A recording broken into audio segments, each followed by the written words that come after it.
있는 토론자분들, 네, 올라와 주시죠. 앉으시면 되겠습니다.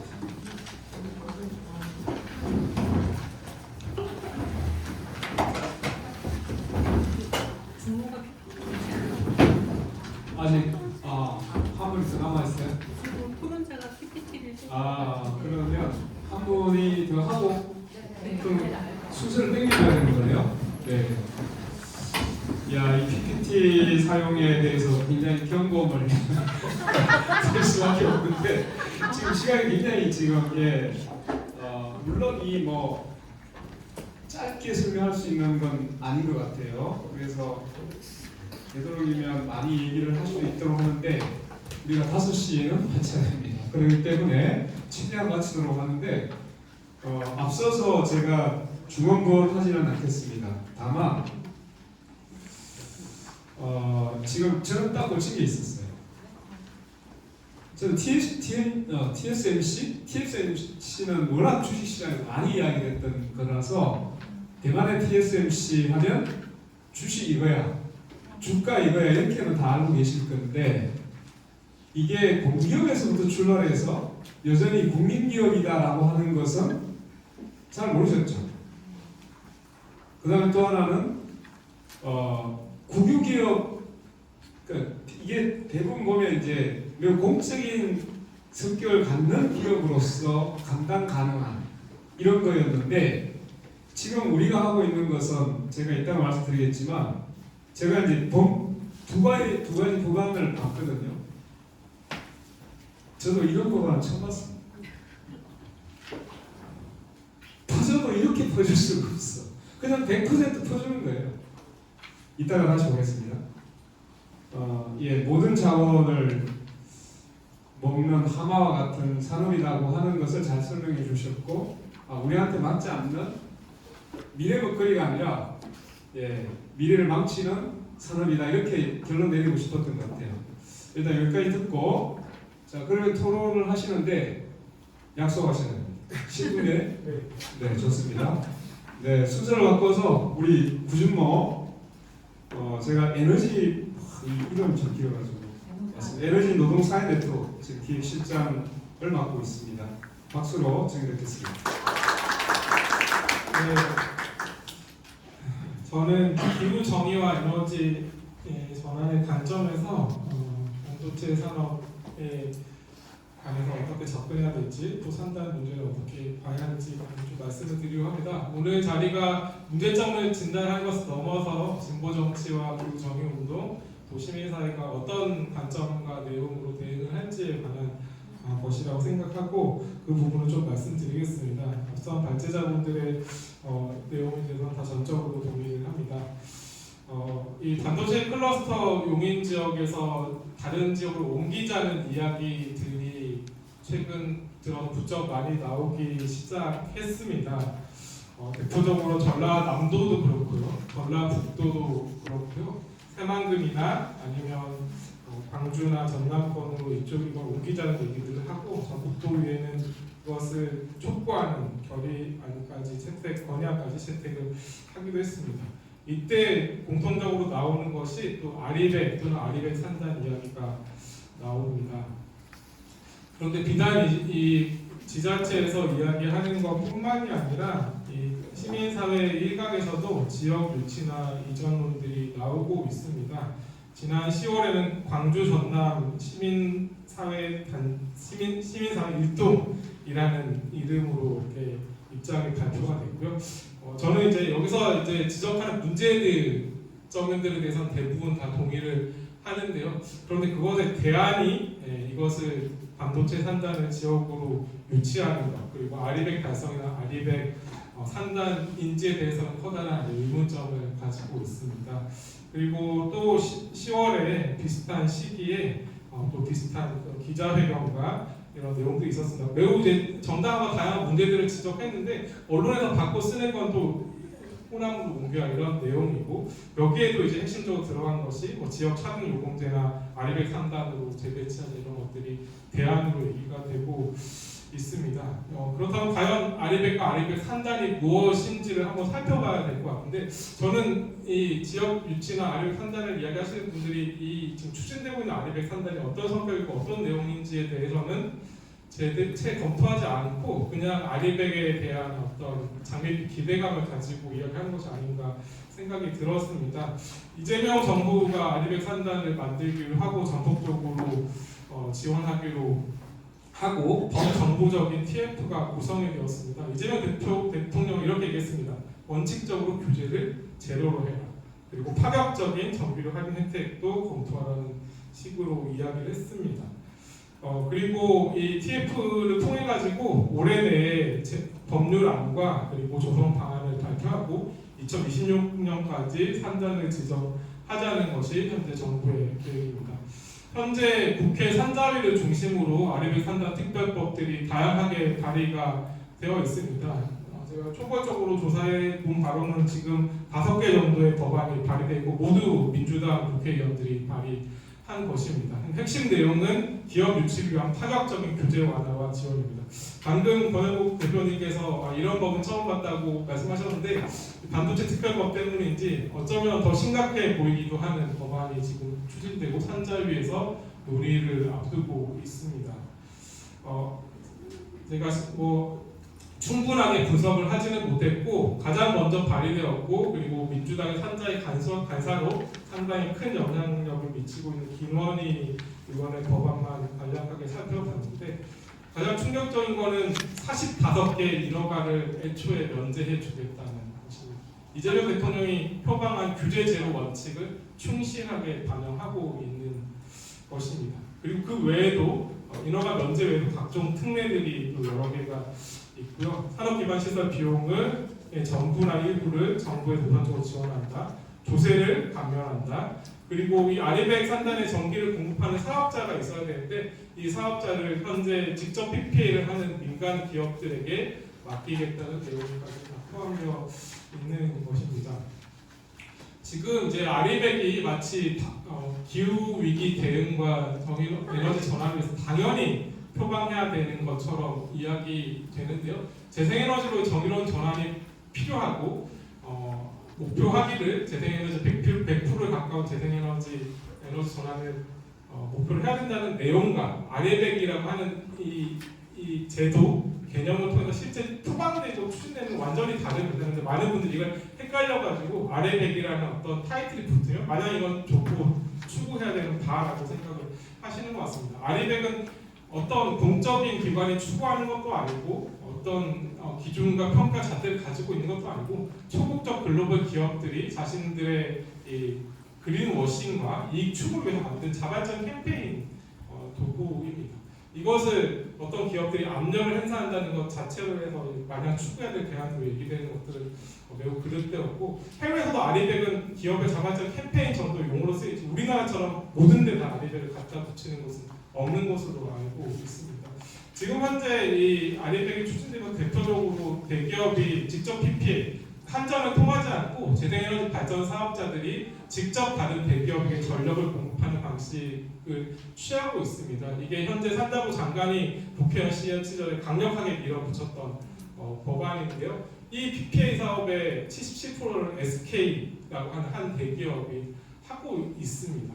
현대건설도 매우 적극적으로 진출하고 있습니다. 물론 지금 현재는 한국의 전력 가격 체계 내에서 PPA가 커다란 수익이 나지는 않고 시장을 선점하는 정도로 진행되고 있기 때문에 앞으로 더 확산될 가능성이 있는 건데요.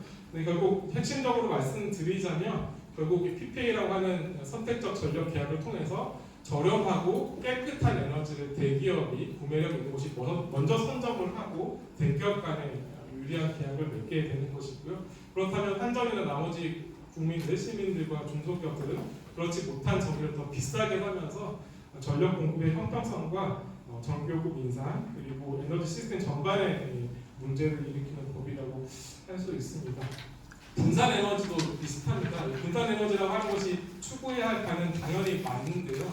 그러나 분산 에너지 특별법과 특보 지정에서 드러나는 것처럼 실제 지금 분산 에너지가 추진되는 방식은 대기업에게 지역의 전력 계획과 혁신 그리고 그 에너지 산업에 대한 결정권을 넘기면서 사실 신산업 활성화를 명목의 민영화가 추진되는 겁니다.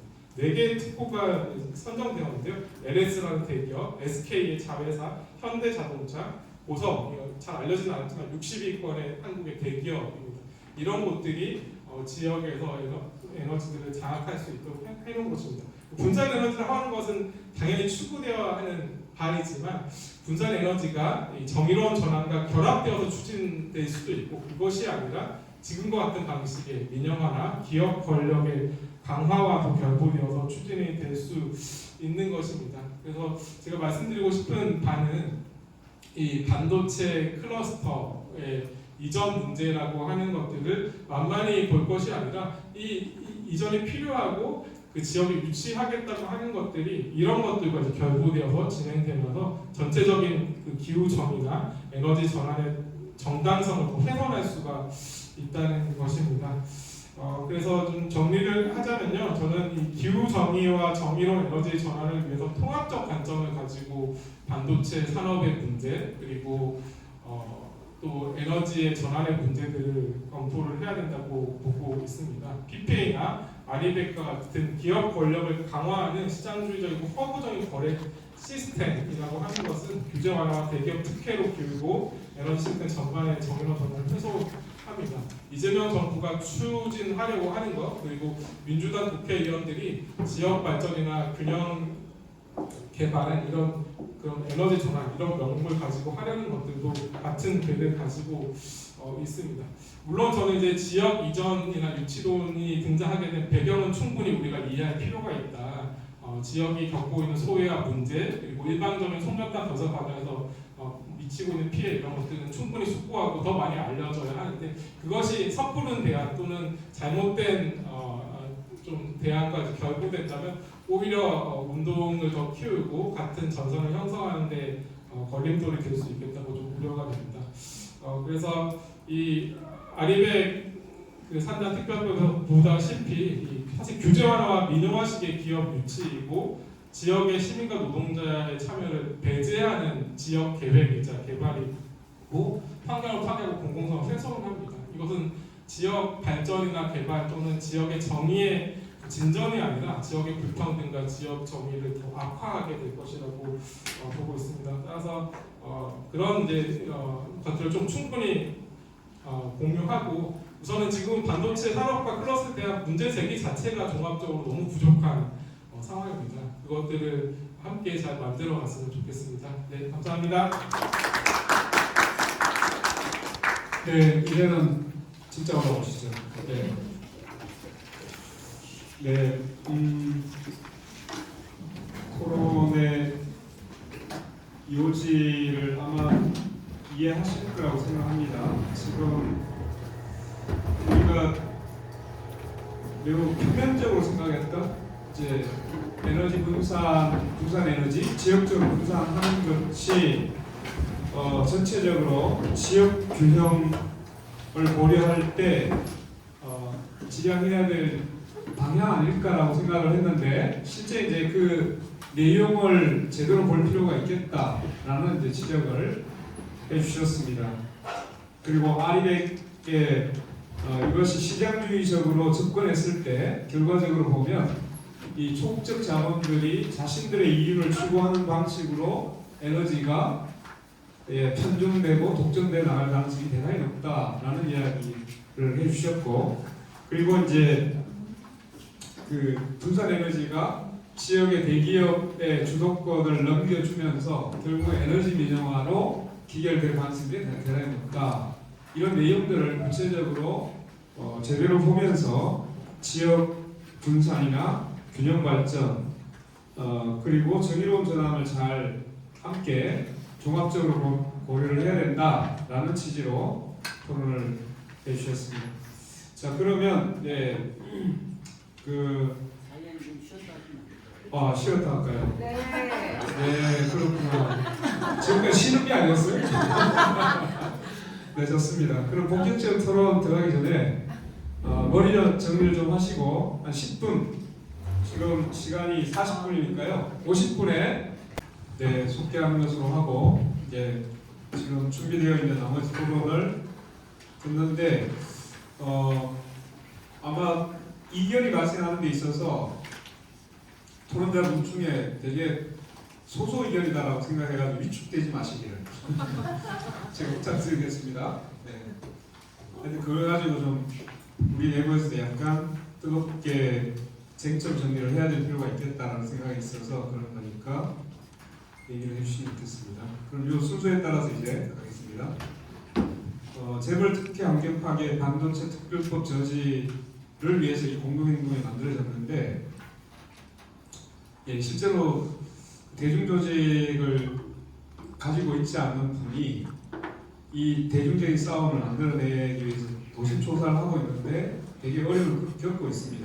이종란 집행위원장님의 예, 토론을 듣겠습니다. 도반 중심이 될 가능성도 있습니다. 네, 박수로 부탁드리겠습니다. 네, 일단 네, 저는 반올림에서 산재 상담을 합니다.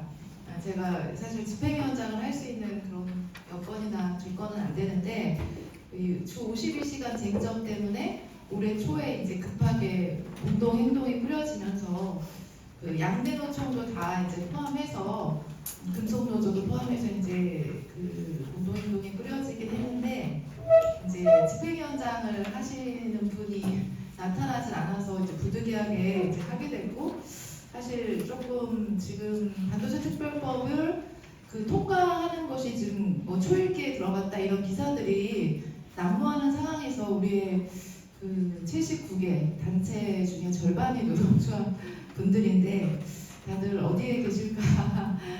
실제 우리가 느끼는 이 문제의식과 정말 공감을 할까? 노동시간 외에도 다른 환경 쟁점이나 전체적인 어떤 것에 재벌 특혜 문제도 같이 관심을 좀 더 가지게 할 방법이 뭔지 이런 거를 오늘 이 진보 정치는 무엇을 할 것인가에 제가 좀 드리는 첫 번째 같이 좀 고민을 해주셨으면 좋겠다라고 하는 저희 첫 번째 고민사항을 먼저 말씀을 드리면서 토론문 내용을 소개를 해볼까 합니다. 그 올해 4월에 민주당 주도로 패스트트랙으로 지정된 반도체 특별법안은 그 법안 내용이 이렇게 생겼습니다. 제안 이유가 나오고 주요 내용이 나오고 법문이 나오는데요. 읽어보시면 아시겠지만 사회자님께서 얘기했듯이 이제 전폭적으로 재벌에게 지원을 해주는 그런 법입니다. 하필이면 법 제목이 반도체 산업 생태계 강화 및 지원에 관한 특별조치 법안인데요.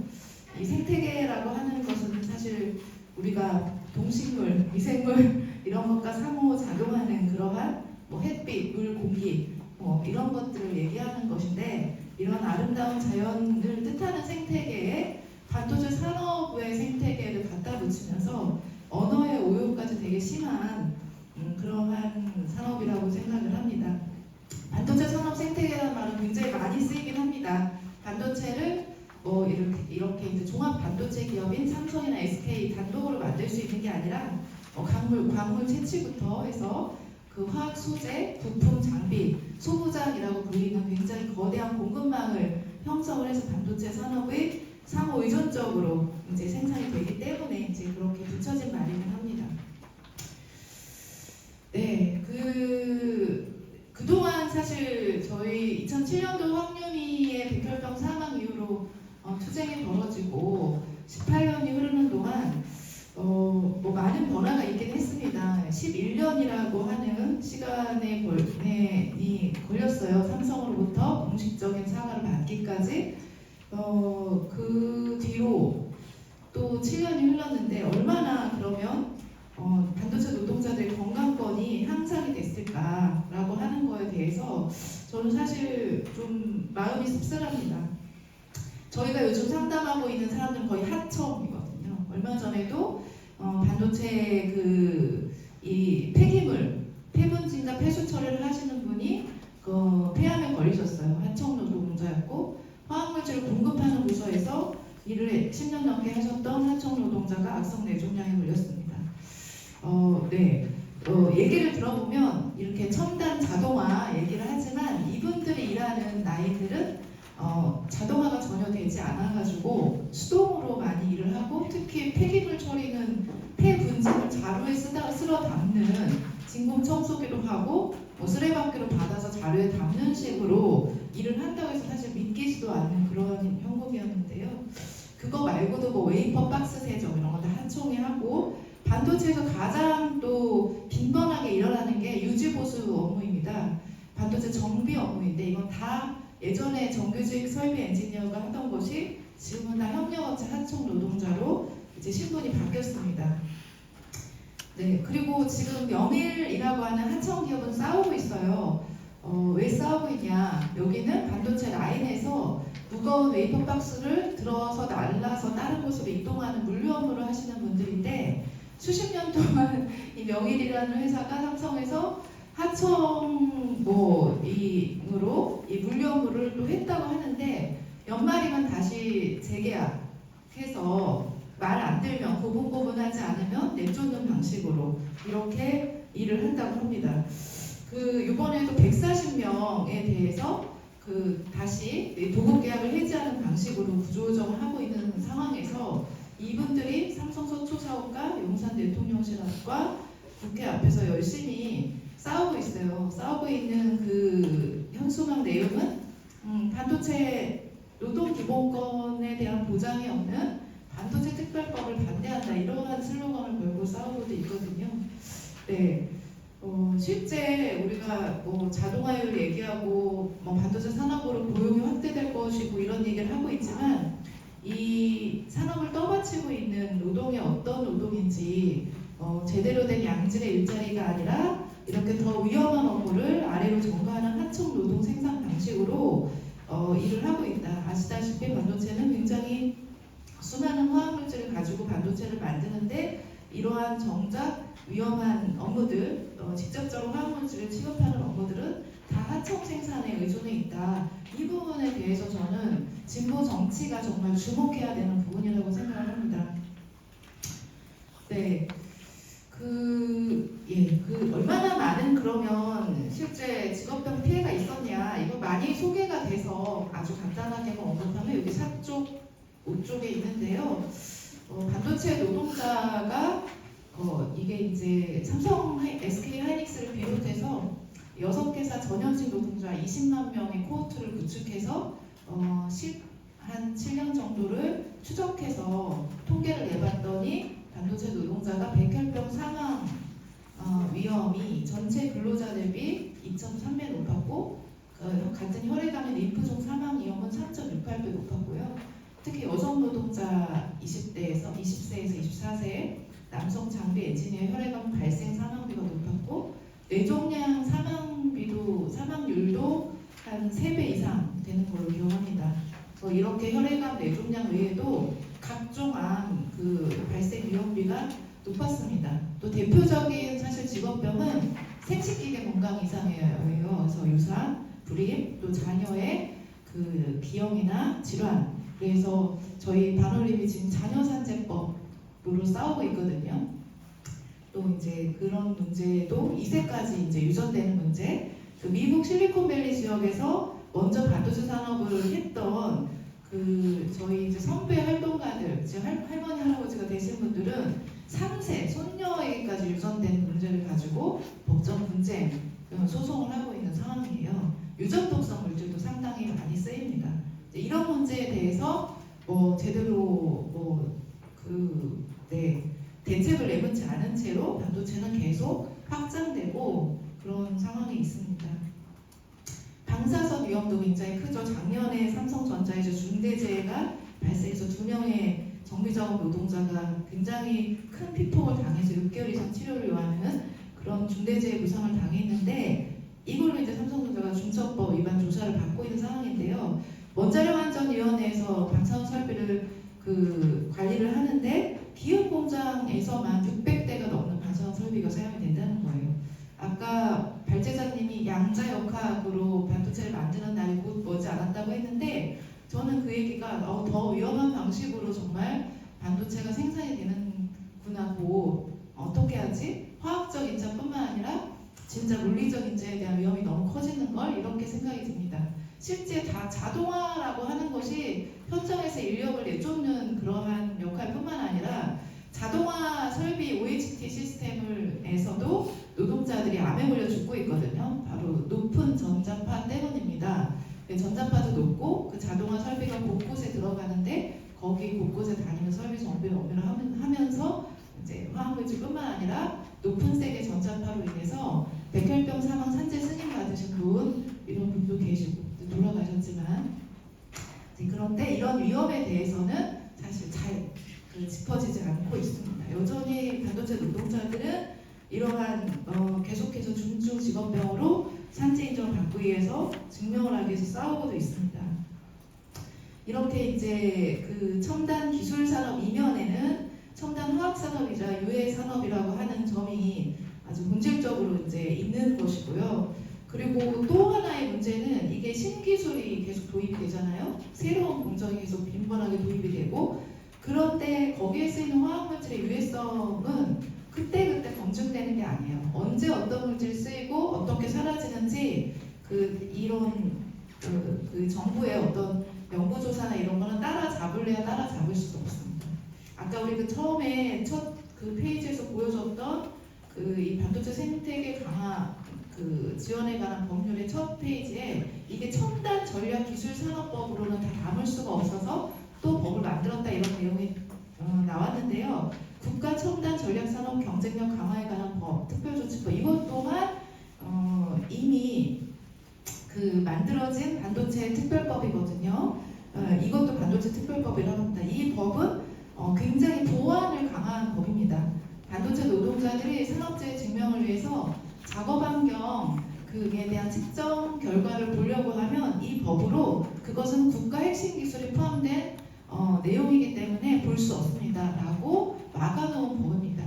그런데 이렇게 작업 환경 측정 자료만 볼 수 없는 게 아니라 우리가 이런 공공적으로 제대로 삼성이 이 기업을 운영을 하는지 여러 가지 공공 데이터가 필요해서 기업 정보를 보려고 해도 이 산업의 정보를 보려고 하더라도 아마 첨단 전략산업법으로 볼 수 없게 되는 것 같습니다. 이 부분에 대해서도 진보 정치가 파헤쳐야 되는 것 같습니다. 5쪽에 있는 52시간 규제, 52시간 근로기준법상 52시간 노동 상한제 규제마저 풀려고 했었던 시도는 이제 민주당이 이재명 정부는 거기에는 이제 동의하진 않겠다. 노동계가 발끈하니까 이제 동의하진 않겠다라고는 했지만 여전히 아까 얘기했듯이 국힘 이런 데서는 모든 연구개발 노동자의 근로시간을 무제한으로 늘리겠다라고 하는 법을 근로기준법으로 도입하겠다라고 하는 시도도 있습니다. 네. 현재 특별근로시간 인가제도를 활용해서 반도체 특별법상의 주 52시간 쟁점은 빠졌지만 근로기준법의 노동부 장관 인가 지침으로 실제 연구개발 노동자들은 주 52시간 초과해서 일을 하고 있어요. 하이닉스는 거의 신청자가 없는데 삼성의 경우에는 올해 4,009명이 신청을 했다고 합니다. 근데 실제 고강도 노동, 주 64시간 이상의 고강도 노동을 하는 경우는 그렇게 많지는 않았다라고 하는 기사를 봤습니다.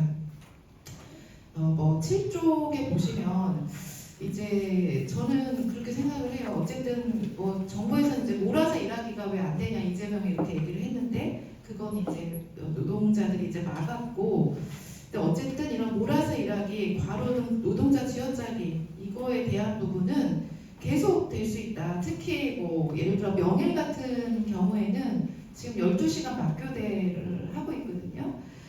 12시간 맞교대를 하면 너무 과로하니까 저희가 이거를 4조 3교대 형태나 3교대로 좀 바꾸는 것은 어떻게 생각하느냐 했더니 깜짝 뛰시는 거예요. 왜냐하면 그렇게 실제 다른 업체가 그렇게 돌린 데가 있는데 실제 월 임금이 100만 원 이상 깎였다는 거예요.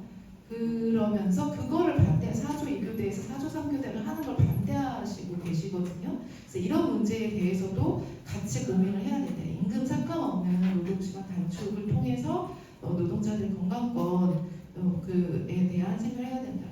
유해물질을 쓰는 사업장, 유기용제를 많이 쓰는 사업장은 산업법에 따라서 노동 시간을 단축하고 충분한 휴식을 보장해야 되도록 그렇게 되어는 있습니다. 하지만 실제 그런 것들을 정부가 규제하는 경우는 거의 보지 못했습니다. 네, 7쪽에 이제 다단계 하청 생산에 기댄 반도체 산업 내용이 나오는데요. 제가 제일 큰 불만 중에 하나는 도대체 이 반도체 산업을 국가적으로 확장한다고 하면서 이 산업에 대한 고용 형태, 간접 고용 비율, 사내 사회 하청 규모, 이들의 노동 조건에 대한 국가적 연구는 했습니까? 단 한 번도 없었습니다. 지금도 저희가 이제 도대체 삼성 반도체 내에 얼마나 많은 사내 하청 기업이 있고 거기에 고용된 인원은 얼마나 되는지를 거기 이제 몇 군데 이제 지금 막 시작한 하청 노동조합에 물어보긴 했지만 자기네들도 알 수 없다는 거예요. 그런 국가적 연구 자료는 없습니다. 다만 작년에 이제 하나 본 것이 금속노조 노동연구원에서 이슈 페이퍼로 손정순 님께서 연구한 걸 보니까 삼성전자가 간접고용, 간접고용 비정규 노동자 규모가 이제 제조업 중에서는 가장 크다라고 합니다. 물론 고용 인원이 많기 때문에 그럴 수도 있겠지만 실제 제조업에서 하청 비율이 계속 확대되는 게 아니라 조금 줄어드는 양상인데 삼성은 더 늘어난 규모라고 합니다. 이에 대해서 어쨌든 조금 더 들여다볼 필요가 있다. 여기 이제 이분이 쓰신 내용을 이제 박스 안에 8쪽, 9쪽을 처리를 해놨는데 이분이 얘기하시는 것도 실제는 훨씬 자료상 수치보다 클 것 같다. 자동차, 조선, 철강 업종과 달리 국내 반도체 대기업의 간접고용 비정규 노동 실태를 파악한 자료는 거의 없다. 하지만 간접적으로 확인되고 있는 내용은 반도체 생산 과정상에 간접 지원 공정에서 광범위하게 이렇게 비정규직이 활용되고 있다는 것을 표를 통해서 보여주고 있습니다. 네, 그 국쪽에는 지금 명일이 그 삼성 반도체 물류 하청 기업인 명일이 지금 처한 현실에 대해서 써놨습니다. 수만 보를 라인 내에서 걸어 다니면서 아킬레스건이 거의 끊어질 지경으로 각종 근무경계 질환으로 시달리면서도 장시간 노동을 하고 하면서도 또 연말이면 이렇게 고용 불안에 시달려야 되고 특히 여기는 지금 그 삼성식의 노동 탄압이 가해지고 있는 것 같습니다. 무기계약직까지 전환된 노동자한테까지 이번에 업체 계약 해지를 통해서 정리해고가 될 수 있는 그런 위협이 지금 처해지고 있는 상황 같습니다. 아시다시피 삼성은 노동 탄압으로 되게 유명한 기업이고 70년 동안 문호조라고 하는 극악한 사실 반헌법적인 그런 노동 탄압을 해왔던 기업으로서 여전히 이러한 노동자들의 노조할 권리나 권리 찾기에 대해서 그렇게 호락호락하지 않은 상태로 그런 탄압을 이렇게 은밀하게 자행하고 있는 것이라고 생각이 드는데요. 이 명일에 대한 어떤 명일 투쟁에 대해서 그 삼성 하청 노동자들의 어떤 노동 기본권 확보를 위해서도 함께 좀 노력을 해야 된다 이런 얘기를 좀 드리고 싶습니다. 11쪽에서 뒤에 나오는 거 간단하게 해야 되는데요. 사실 제가 이상현 그 대표님이 저보고 재벌특혜랑 세제 혜택 부분에 대해서 얘기를 해달라고 하는데 제가 감히 어떻게 재벌특혜에 대해서 또 세제 혜택 특히 어려운 부분에 대해서 전문 지식은 많이 없습니다만 지금 이제 짧은 시간 안에 할 수 있는 만큼 정리를 좀 해본 건데요. 일단은 반도체 특별법 안에 있는 세제 혜택 내용은 이렇습니다. 11쪽에 좀 소개해 놓고 있는데 반도체 특구에 입주하는 외국인 투자기업, 국내 복귀 기업에 대해서 국세, 지방세 감면을 법적으로 명시를 했다는 것이고요. 그리고 별도 법안인 조세특례제한법 개정안, 조특법이라고 하는데 이거와 연계 K칩스법이라고도 합니다. 이 K칩스법인 조세법과 연계해서 세공제율 인상, 적용기간 연장 등이 이 법안에 특별법 안에 소개가 되어 있습니다. 사실 이게 단순한 문제는 아닌 것 같아요. 그러니까 굉장히 이제 문제는 큰 폭의 세제 혜택을 준다는 거잖아요. 그러면 국가의 어떤 세금 수익이 감소를 하고 그 국가적 재정 부담으로 다가오는 거예요. 우리가 그 뭐 돌봄, 복지 이런 데 쓰일 예산들이 반도체 대기업 법인세 감면해주고 세제 혜택 같은 걸 주면서 우리한테 돌아오는 실질적인 어떤 삶에 어떤 큰 타격을 입게 된다. 저는 이제 다시 이제 이걸 들여다보면서 이 부분도 이 진보 정치 내에서 좀 제대로 연구하고 뭐 이슈표라도 내면서 실제 얼마나 우리가 뜯기고 있는지 이런 것들에 대해서 제대로 좀 내놨으면 좋겠다는 생각이 들고요. 11쪽에 보면 2023년 정의당 국회의원 장혜영 의원이 낸 보도자료에 따르면 당시에 이제 1차 K칩스법이 이제 통과되면서 이렇게 보도자료가 냈습니다. 반도체 대기업 세금 감면이 5년간 13조 원, 한 해 약 2조 2천억 정도의 감면, 소위 K칩스법으로 15% 공제 적용 시에 연간 감면액이 2조 2천억에 달한다라는 내용을 내놓고 있습니다. 네, 이러한 지금 그 윤석열이 엄청나게 많은 대기업들 특혜를 주느라고 이 세수 결손 상황이 심각한데 어쨌든 이러한 세수 부족의 고통이 서민 증세, 복지 축소의 형태로 내놓는 것의 문제점을 보도자료를 통해서 내놨고요. 2차 K칩스법이라고 해서 올해 또 좀 큰 문제가 있는 이런 조세특례법이 통과가 됐는데 개정안이 통과가 됐는데 당시 이제 세수 결손이 상황이 그러니까 국가적 세금 수입이 많이 모자랐는데 실제 예산안보다 굉장히 적게 87조 세수 결손이 났죠. 그런 상황에서도 삼성과 SK의 감면을 6조는 해줬다는 거예요. 감세로 하나 된 여야, 삼성 하이닉스 세금 6조 깎아주는 K칩스법 통과, 이거 이제 기재위 이후에 본회의 통과가 됐거든요. 그래서 기존 이 개정안, 조세특례법 개정안은 반도체 시설 투자 세액 공제율을 5포인트씩 올려주고, 그래서 대기업 등의 기존 15%에서 20%로, 그리고 반도체 연구개발 세액공제 일몰기간도 2027년 말에서 2031년 말까지 4년 연장하는 법도 이제 통과됐다라고 하면서 쭉 나옵니다. 그래서 이게 이 당시 떠올려 보세요. 우리가 윤석열 내란 때문에 거리로 다 쏟아져 나와서 막 싸우고 있는 상황에 얘네들은 계속 이렇게 이 반도체 대기업들, 재벌 기업들 세금 감면해주는 법들을 행하고 있었다는 게 좀 되게 괘씸한데요. 그래서 재벌사 두 곳의 세액공제 25% 적용 시에 실제 세금 감면 효과가 얼마나 되는지 제가 산수를 잘 못해서 제가 계산할 적인 아니고 제가 챗 GPT를 거의 이용하지 않지만 가끔 이런 계산을 위해서 한번 계산해봤습니다. 제가 할 수가 없으니까요. 근데 이제 이렇게 하면 이게 정확한지 안 한지 저는 확인할 수가 없습니다. 하지만 굉장히 막대한 금액에 14쪽에 보시면 감면액이 어마무지하다.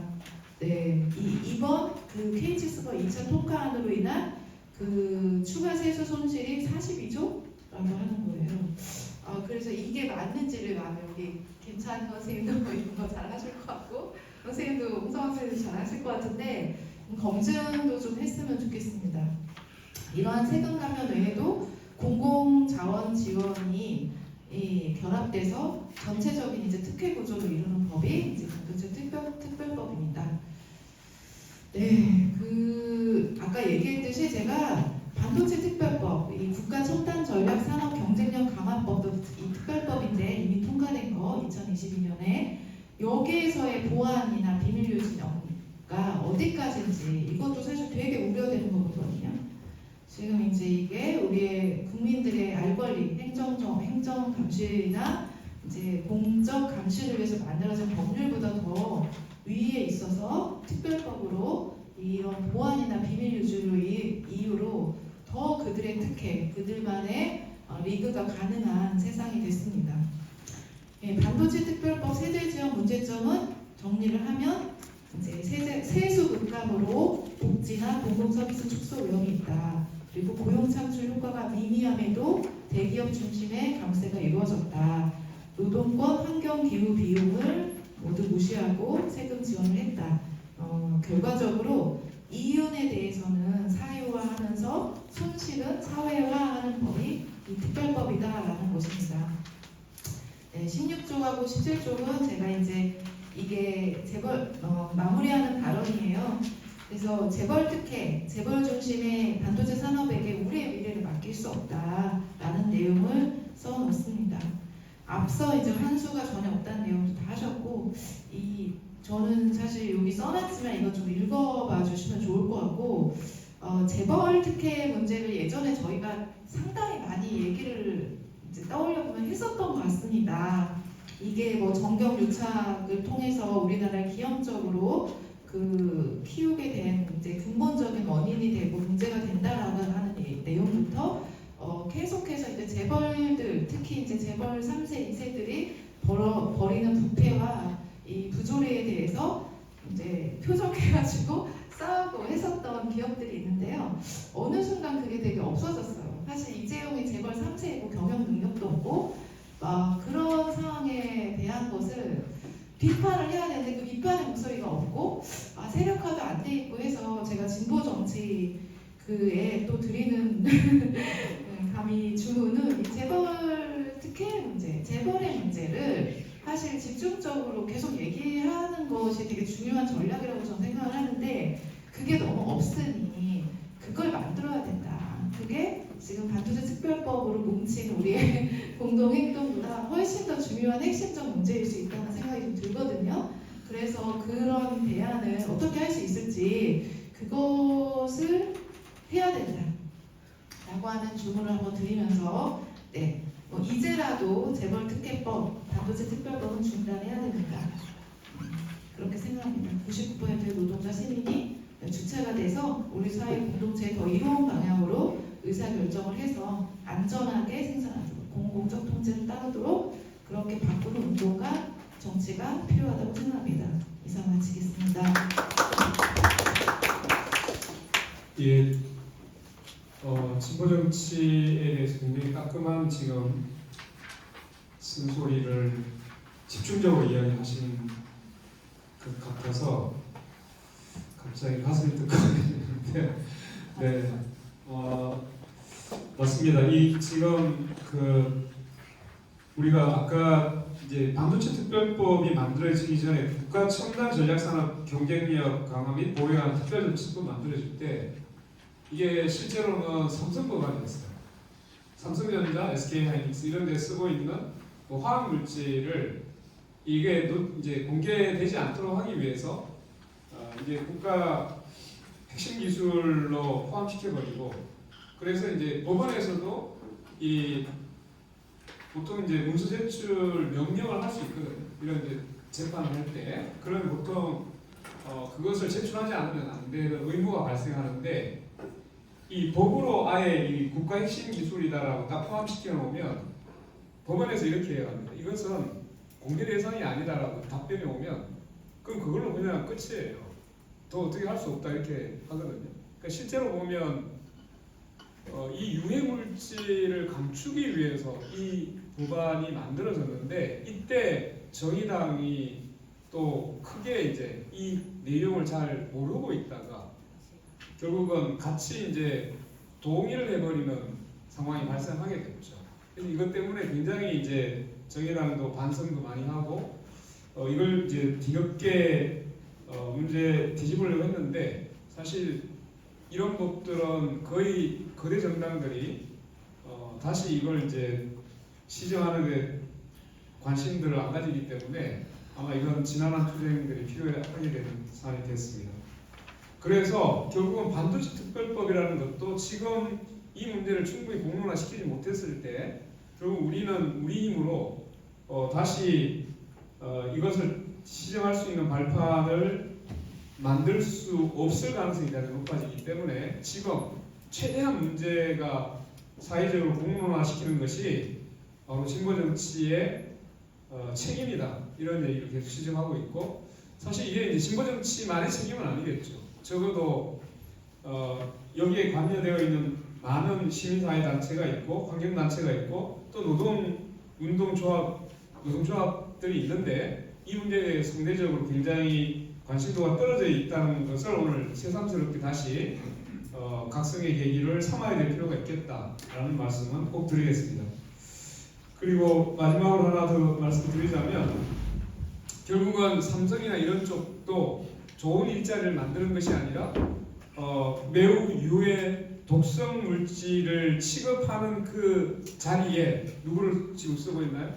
하청으로 계속적으로 전가하고 이게 이제 결국은 쓰다 버리는 방식으로 만들기 위해서 이 하청업체에 대한 계약을 해지하는 방식으로 계속 이제 위험 전가와 계약 해지가 일어나고 있다는 것을 다시 한번 하면서 그리고 특히 요거는 좀 더 뾰족하게 아마 이걸 검토해가지고 알려야 될 것 같은데요. 우리 이제 챗GPT를 통해서 알아봤던 하는 게 지금 삼성이 350, 120조? 300조. 이게 420조잖아요. 그 중에 세금을 얼마나 돌려줘요? 세액공제라는 건 사실 세금을 돌려주는 거랑 똑같은데 100조를 돌려주고 있어요. 100조, 제 말이 길어지면 안 됩니다. 한마디만 할게요. 이 100조 규모면 얼마 정도 큰 액수냐면 윤석열 정부가 들어와가지고 그 세제 개편할 때 그 법인세, 소득세 이런 걸 다 낮췄어요. 그래서 그 3년 동안에 발생한 그 세수 결손이 2년 만에 87조가 발생했거든요. 근데 지금 그 여파가 어떻게 미쳤냐면 이재명 정부 5년 동안 세수 결손, 세수 감소입니다. 결손이 아니고 이거는 80조가 발생한 거예요. 그 세금을 낮춰가지고 80조인데 여기서 지금 100조면 어마어마한 감면의 혜택을 주고 있다는 것을 비교할 수가 있습니다. 그래서 이건 나라를 그냥 통째로 말아먹는 수준이라고 얘기할 정도인데 하여튼 되게 경각심을 가져야 될 부분이 아닌가라는 생각을 드리면서 다음 유정준 우리 충남 송전탑 백자 대책이 이면서 충남도 환경운동연합의 사무처장을 같이 겸하고 있습니다. 네, 부탁드리겠습니다. 네, 오늘 이런 좋은 자리 불러줘서 정말 고맙고요. 이 자리를 빌어서 특히 지역의 에너지 불평등 문제, 특히 이번 용인 반도체 3단에 전력을 공급하기 위해서 송전솔로가 지역에 건설되고 있거든요. 특히 호남, 충남 건설되고 있는데요. 이로 인한 지역의 피해, 이로 인한 불평등의 문제를 한번 오늘 좀 말씀드리는 시간 갖고자 합니다. 제 자료는 한번 그 표들이 좀 있어서 보시면서 하는 게 좋을 것 같아요. 제목은 용인 반도체 3단을 통해 본 충남의 에너지 불평등입니다. 네, 첫 번째 그 그래프를 보시면 2023년 전국 시도별 온실가스 배출량을 볼 수 있거든요. 보면 충남이 압도적으로 많이 있죠. 그렇다고 충남이 이렇게 온실가스를 많이 배출하는데 충남이 그만큼 인구가 많냐? 이것도 아니잖아요. 그렇다고 또 충남 사람들이 뭘 흥청망청 써야 그런 것도 아니고요.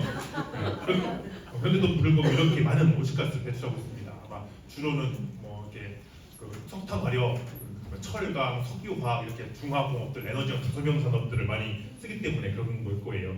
그런 문제들이 좀 있다. 그래서 이런 정말 수도권에 보내는 많은 전력을 생산하기 위해서 그만큼 충남에서는 많은 온실가스를 배출하고 있는 상황인 거죠. 그 밑에 보시면 이런 사업체가 돌아가면 온실가스만 배출하는 것이 아니라 대기오염 물질도 이게 발생을 하죠. 황산화물, 질소산화물, 미세먼지 이런 것들이요. 그렇다 보니까 충남이 지난해 24년 그 사업장별 대기오염 물질 배출량이 보면 전남이에서 2등입니다. 이것도 2등으로 내려간 거예요. 이게 2016년도부터 TBS 배출량이 공개되기 시작했는데요. 그때부터 쭉 충남이 있던 거다가 재작년인가 한번 작년에 드디어 한번 이게 순위가 바뀌었죠. 충남이 계속 1등 하다가 드디어 순위를 내주고 2등이 됐습니다. 그래서 충남이 이렇게 그동안 계속 1등한 이유는 뭐냐면 워낙 전국의 석탄화발전소가 지금 61개가 있는데 29개, 거의 절반이 충남에 있어요. 가장 많은 온실가스를 배출하는, 가장 많은 대기오염 물질을 배출하는 석탄화발전소가 충남에 있다 보니까 이렇게 많은 온실가스를 배출한 거죠. 또한 충남에는 제철소, 석유공단이 있죠. 이렇기 때문에 많이 배출했는데 최근에 좀 내려가서 2등이 된 거예요. 이게 왜 그러냐면 미세먼지의 배출의 주범으로, 우리 온실가스 배출의 주범으로 석탄 화력이 지목되면서 석탄 화력 발전소의 가동률이 계속 줄어든 거예요. 그러다 보니까 결국 뭐 이렇게 이리저리 내주고 임의로 이렇게 내려졌는데 어쨌든 그만큼 충남은 많은 오시가수 대규물질 배출한다 이렇게 보시면 될 것 같습니다. 다음 장에 보시면 이거는 2022년도 시도별 화학물질 배출량이거든요. 이렇게 산업체가 많이 돌아가는 만큼 충남에서는 많은 화학물질을 배출하고 있습니다. 주로는 그 제철, 그다음에 석유와 아까 말한 석탄 화력 등등에서 이렇게 화학물질이 많이 배출하고요. 그 밑에 보시면 충남이 시도별 배출 시설계 폐기물 배출량, 배출 시설계 폐기물이라는 게 굉장히 어려운 말 같은데 쉽게 얘기한다면 산업 폐기물 말하는 겁니다. 산업 폐기물 배출량에 보면 충남이 1등이죠. 2등 전남, 경북 2순인데 이거는 이 충북, 전남, 경북 이 세 지역의 공통적 원인은 제철소가 있는 지역입니다. 포스코, 포항제철소, 과양제철소, 현대제철, 당진제철소가 있는 지역이에요. 여기서 많은 그만큼 뭐 슬래그를 비롯한 많은 산업 폐기물들이 발생하죠. 충남이 1등인 이유는 제철소만 있어도 많은데 거기다가 석탄 발전소까지 같이 있다 보니까 충남이 1등이 한 거게 된 겁니다. 게다가 뭐 석유업단지도 있고요. 네, 또 다음을 보시면 2023년도 지역별 발전량을 보실 수 있습니다. 이 발전량을 쭉 보시면 충남이 18% 정도에서 1등입니다. 충남이 그만큼 많은 전력을 만들어내고 있죠. 주로는 석탄 화력 발전소, LNG 발전소 이런 것들로 인해서 많은 전력을 생산하고 있는데요. 그러면 이만큼 많은 전력을 생산하면 그러면 그 많은 전기를 쓸 기업들이 와서 지역에서 유치돼서 가동되느냐? 그것도 아니에요. 뭐 글씨를 쓴 게 있는데 전력 불평등이 생산한 사례 뭐 해서 2021년도 저희들이 지자체에다가 이렇게 얘기해서 거기 전력 자금률이 얼마냐 이렇게 알아봤는데 그 당시 당진이 450%, 보령이 2,954%, 태안이 4,890%입니다. 믿어지세요? 이런 전력 자금률이? 서울이 얼마죠? 네. 이게 왜 그러냐면 진짜 이 세 지역 중에 태안 화력이 우리나라에서 제일 큰 석탄을 발전소입니다. 특히 당진, 태안, 보령 중에 그 중에 태안이 어느 정도냐면 세계에서 두 번째예요. 그러니까 중국에 있는 그 내몽고에 있는 발전소가 있는데 거기 다음 있는 다탕 발전소라고 그게 1등이고요. 그 다음이 태안 화력입니다. 그만큼 많은 큰 발전소인데 그렇다 보니까 이 세 개가 다 몰려있다 보니까 이렇게 많은 그 전력을 생산하고 있는데요. 문제는 태안이나 보령에는 뭐 이렇게 할 만한 기업들이 거의 없어요. 정말 그런 말 기업이 있는 거죠. 보령은 2,900, 한 3,000, 태안은 5,000 정도 되는데 보령이 그나마 3,000 된 이유가 뭐냐면 그 전에 그러니까 2020년도에 보령 화력 1호기가 폐쇄됐기 때문이에요. 아마 그게 보령 화력 1호기가 폐쇄되지 않았으면 보령도 아마 한 4,800, 4,700 이렇게 나왔을 거야 아마.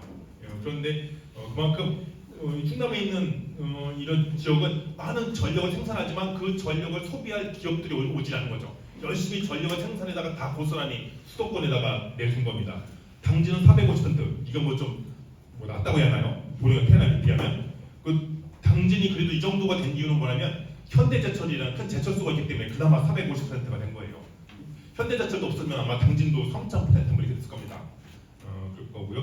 그 밑에 보면 시도별 송전소로 현황이 나오는데 이렇게 발전소가 많이 있어서 많은 전력을 생산해서 수도권으로 보내다 보니까 장거리 송전선로가 생기는 겁니다. 그렇다 보니까 이 충남 같은 경우가 이번에 4,164개의 송전탑이 생긴 거고요. 근데 여기는 또 사기업들이 소유하고 있는 선로, 그러니까 한전 말로는 이걸 고객선로라고 불러요. 그러니까 한전이 소유하지 않고 기업들이 소유하고 있는 선로. 당진 같으면 현대제철이 신당진 변전소에서 현대제철까지 이르는 3, 4, 5km 송전선로가 있거든요. 이거는 한전 소유가 아니라 그 현대제철 소유였어요. 근데 그렇다 보니까 그런 기업들이 소유하고 있는 선로를 제외한 수치입니다. 이렇게 보시면 되고요. 그 다음 장에 보시면 그 지도 같은 게 나온 게 보실 수 있을 거예요. 그러니까 충남이 지금도 너무 많은 송전선탑에 의해서 고통을 받고 있거든요. 그러니까 석탄화력 61개 중에 29개가 밀집되다 보니까 이거를 수도권으로 송전하는 과정에서 많은 이런 피해가 많이 발생하는 거죠. 그리고 어떤 기존 765km 송전선로 고장시를 대비해서 이렇게 고장났을 경우 융통선로로 해서 북당진에서 평택고독입니다. 평택고독에 이르는 HVDC 그러니까 초고압 직류 송전 방식의 그런 선로로 깔다 보니까 이런 또 주민 피해가 또 발생하는 거고요. 서천의 호건마을 같은 경우는 나중에 한번 가보시면 알겠지만 여기는 마을 가정집 지붕 위로 바로 지나갑니다. 그렇기 때문에 정말 주민들이 큰 피해를 호소하고 있는 거죠. 그 그림에 잘 보시면 충남 중에 이게 당진, 서산, 태안 이쪽에 주로 송전솔로가 막 몰려 있죠. 왜냐면 이 그 화력발전소, 터력발전소 나오는 솔로를 갖다가 신중부가 신서산, 신중부에서 신안성변전소까지 가거든요. 769가. 그렇다 보니까 이렇게 많은 선로가 있는 거고요.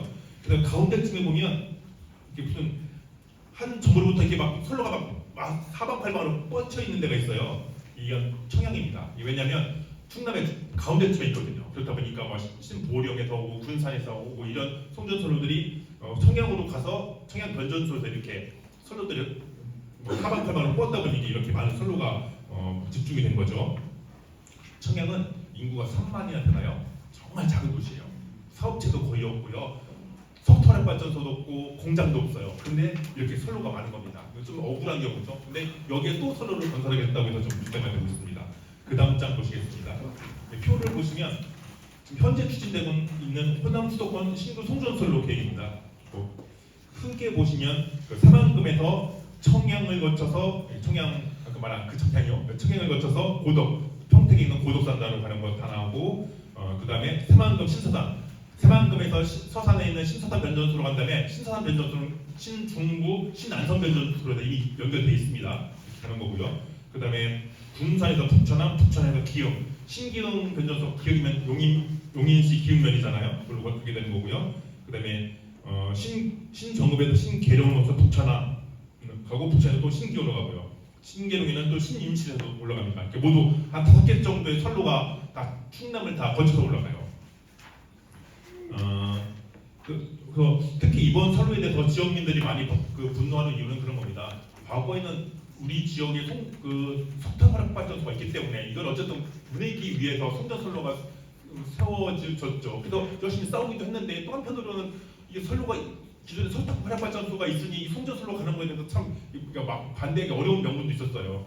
그리고 또한 충남에는 많은 산단이 있었기 때문에 그 산단에 전력을 공급하기 위해서 송전선로가 같으니까 좀 싸우기 어려운 면도 있었거든요. 근데 이거는 지금 진행되고는 호남 수도권 송전선로는 충남이 생산하지도 않는 전기고요. 충남이 소비하지도 않는 전기입니다. 단지 충남이 호남과 수도권 사이에 껴있던 이유만으로 경과지로 이렇게 고통을 받고 있는 거죠. 저는 이걸 보면 어떤 말이 떠올랐냐면 정명과도 아시는 분 있어요?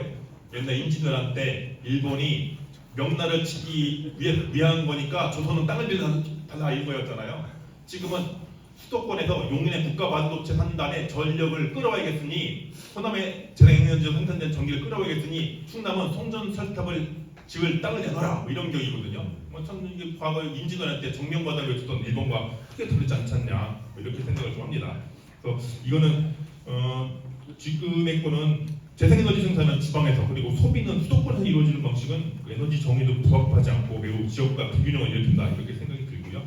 그리고 이렇게 장거리 송전선로를 깔게 되면 주민 반발이라든가 이런 것들 때문에 오히려 사업 기계나 비용을 더 증가시켜요. 그래서 오히려 더 수요기업에 대한 전력 공급을 어렵게 한다 이런 얘기를 말씀드리고 있습니다. 지금은 수도권 규제를 계속 완화하고 있잖아요. 그러면서 수도권에 계속 공장을 증설하고 그러면서 여기에 필요한 전기를 호남에서 전력을 공급하겠다고 하면서 이게 충남이 이게 F6개 피해를 입거든요. 전기 생산 지역은 우리 충남이 전기 생산 지역이라 잘 압니다. 전기 생산 지역은 발전소 주변 지역 보상 및 지원하는 법률에 의해서 지원금이 나오거든요. 이거 상당해요.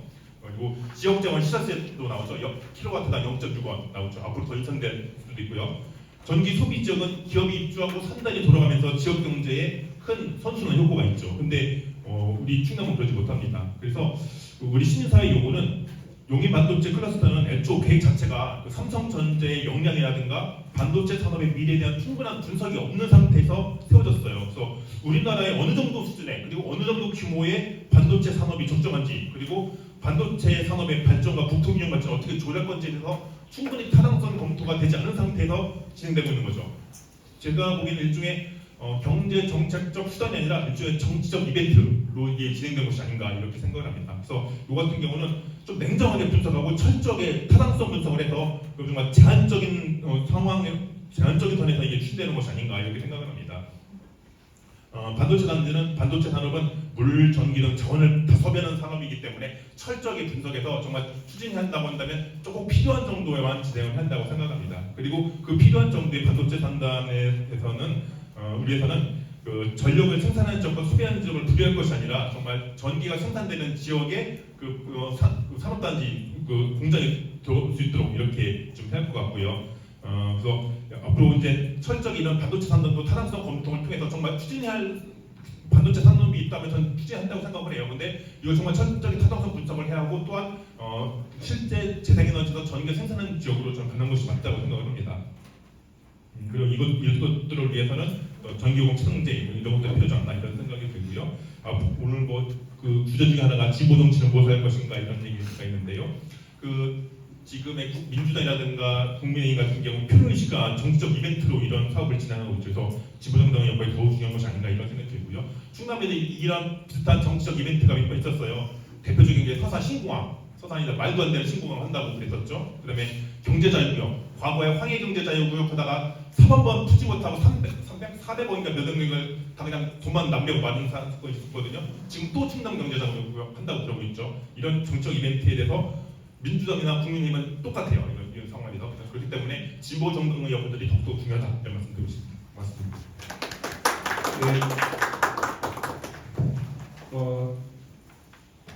오늘 가장 핵심적인 지금 경과 구역에 있는 우리는 무슨 지역이냐 임진왜란때 정면가도 그 표현이 너무 잘 맞는 것 같기도 하고 네, 정면가도를 꼭 기억하시기 바랍니다.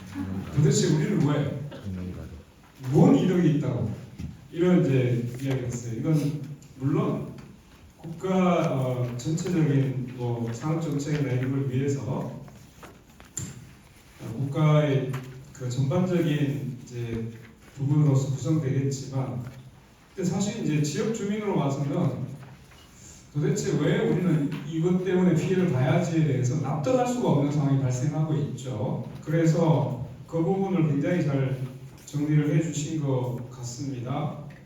그래서 이제 마지막에 말씀을 지금 남기셨는데 이런 이제 상황들이 보면 거대 양당들이 대체적으로 자신들의 어떤 정치적인 공약 사항으로 내걸고 이걸 이제 선거용으로 대단히 이용하다 보면 결국은 이제 지역 주민들하고 굉장히 괴리된 이런 방식의 이제 정책들이 이루어지고 있을 수밖에 없다라는 지적을 하셨고, 진보 정치가 이런 부분에 있어서 훨씬 더 역량을 배가해서 대응해야 된다라는 말씀까지 주셨어요. 그리고 아까 이제 그 지산지소라는 표현을 쓰셨는데 이 부분도 굉장히 이제 그 제한적인 말씀을 주시긴 했어요. 실제로 이제 그 지역 내에서 수용 가능한 이러한 이제 산업적인 문제를 고려해야 되고 충분히 그 타당성 검토를 해서 만약에 그러한 어떤 이제 타당성이 있는 산업이 들어오려고 했을 때 이것을 전기가 생산되는 곳에 결국 그런 산업단지나 이런 것들을 유치하도록 해서 실제 이제 이런 송전술로나 불필요한 이제 환경 파괴나 또는 이제 그 여러 가지 다른 이제 낭비를 막는 방식으로 정책을 추진해야 된다 이런 이야기를 남겨주셨습니다. 그거는 이따가 조금 더 여기서 얘기를 하는 걸로 하죠. 자, 그러면 이제 두 분이 남았군요. 그래도 네. 다음은 광주에서 올라오셨습니다. 손호진 녹색당 부독표께서 네, 토론해 주시면 되겠습니다. 네, 시작해 주세요. 안녕하세요. 제가 오늘 아침에 좀 악몽으로 잠에서 깼는데요. 이 자리가 좀 부담스러워서 악몽을 꿨는지 그 꿈 내용이 뭔가 컴퓨팅 센터 같은 반도체 산단 같은 그런 건물, 높은 건물에 제가 있었는데 갑자기 폭우가 막 내려가지고 그게 이렇게 차오르는 거예요. 아마 그 발제 내용에 물과 관련된 내용이라서 근데 갑자기 헬리콥터가 하나가 나오더니 그 헬리콥터 조종사가 여성이었고 저를 이렇게 구해서 이렇게 어디 소방서에 갖다 저를 이렇게 내려다주는 그런 꿈으로 아침에 일어났습니다. 지금 되게 긴장하고 있다라는 그리고 이 문제가 좀 저에게도 지역에 사는 저에게도 굉장히 절박한 좀 문제다. 있다라고 좀 이해를 해주시면 좋을 것 같고 오늘 발제와 또 토론을 통해서 정말 배움이 굉장히 컸습니다.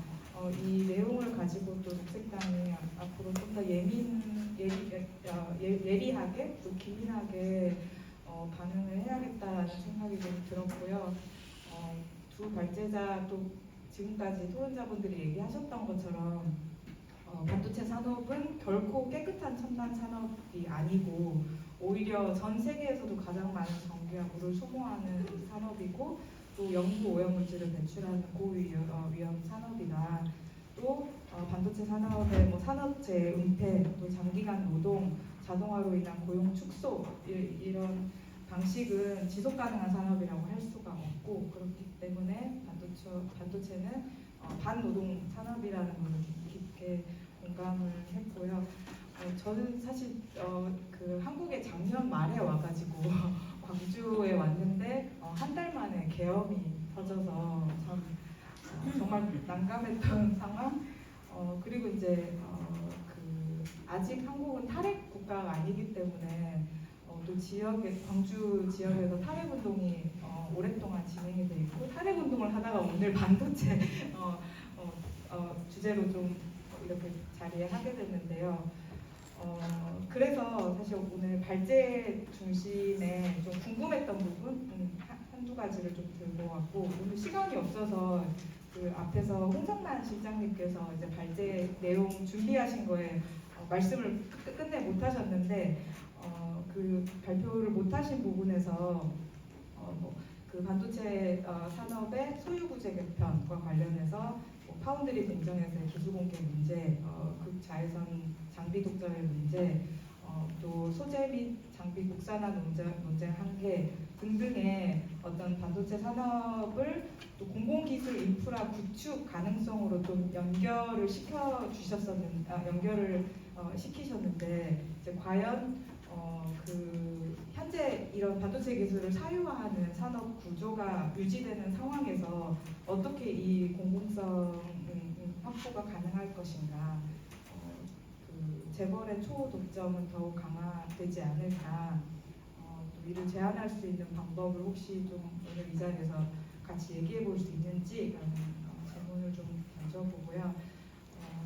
오늘 많이 얘기됐지만 광주 전남에도 사실 이 반도체 3단뿐만 아니라 그 에너지 고속도로, 그 수도권에 전기를 공급하기 위해서 지역에서 고압 송전선로를 이제 건설을 하겠다라는 계획이 추진이 될 예정인데 그것과 관련해서 광주 전남 지역에서도 사실 대책위가 구성이 됐고 지난주에 광주 전남 대책위가 아직 완전히 구성이 안 돼서 이 문제를 같이 얘기하는 그런 집담회가 있었거든요.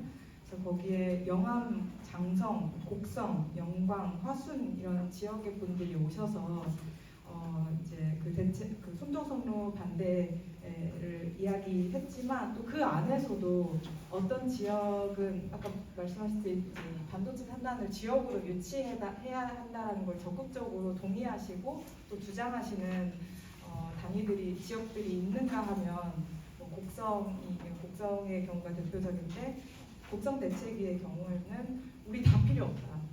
우리 국가 산단을 지역으로 가지고 오는 것은 말도 안 된다. 그렇게 또 이야기하고 있는 지역들이 있기 때문에 사실 이 안에서도 그 지역으로의 이전의 문제는 저희가 충분히 논의해야 되는 지점들이 아닌가라고 생각이 되고요. 특히 광주 전남의 경우는 지금 그 핵발전소 고리 2호기 이제 수명 연장이 결정이 되면서 사실 또 발등에 불이 켜졌는데 한빛 1, 2호기 수명 연장이 고리 2호기가 수명 연장이 됐기 때문에 사실 한빛 1, 2호기 수명 연장의 연장도 조금 그 전망이 좀 어두울 것이라고 생각이 되고 그 반도체 산단으로 전력 공급에 따른 어떤 전력 수요 증가는 현재 핵발전을 포기하지 않고 있는 한국 정부 상황에서 핵발전을 예를 들어 노핵발전소를 수명 연장하는 방식으로 그 수명 연장과 연결될 수 있고 또 재생에너지 시설 관련해서도 사실 그날 주민 대책위에서 오셨던 주민은 우리는 다 필요 없다, 태양광도 필요 없다, 풍력도 필요 없다라고 강하게 이야기하시는 분들도 있었는데요. 그런 재생에너지 시설의 토지 점유율을 또 폭증시킬 것이라고 예상이 되고 있습니다.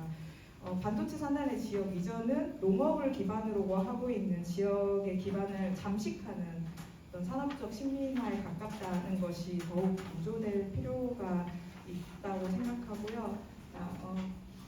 두 가지 제가 가지고 왔던 지역 주민, 원주민, 농민 권리 기반 논의가 이 반도체 산단과 관련해서 더욱 강조되어야 하지 않을까. 지역 주민의 거부권과 또 환경정의 관점에서 이야기들이 더 많이 이야기대로도 제기돼야 될 필요성이 있다. 그리고 오늘 발제에서도 얘기하셨지만 반도체 메가클러스터와 같은 산단은 스스로 전력 수요를 만들고 다시 그 전력 수요를 정당화하는 정말 구조적인 모순을 가지고 있고 사실 우리가 전력의 총량을 줄이지 못한다면 사실 불가능한 체제라고 생각하고요. 아까 지역 주민의 이야기뿐만 아니라 전력 총량을 줄이는 방식으로도 이 문제가 계속 이야기돼야 되지 않을까라는 이야기로 일단 저의 이야기를 마쳐보겠습니다. 네.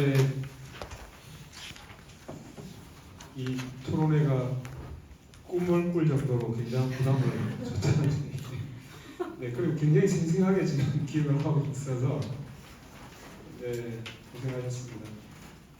지금 이제 토론회에서 사실 이제 발제하신 분들과 또 다른 분들에게 똑같이 이제 질문을 던지는 방식으로 본인의 생각을 정리해 주셨는데요.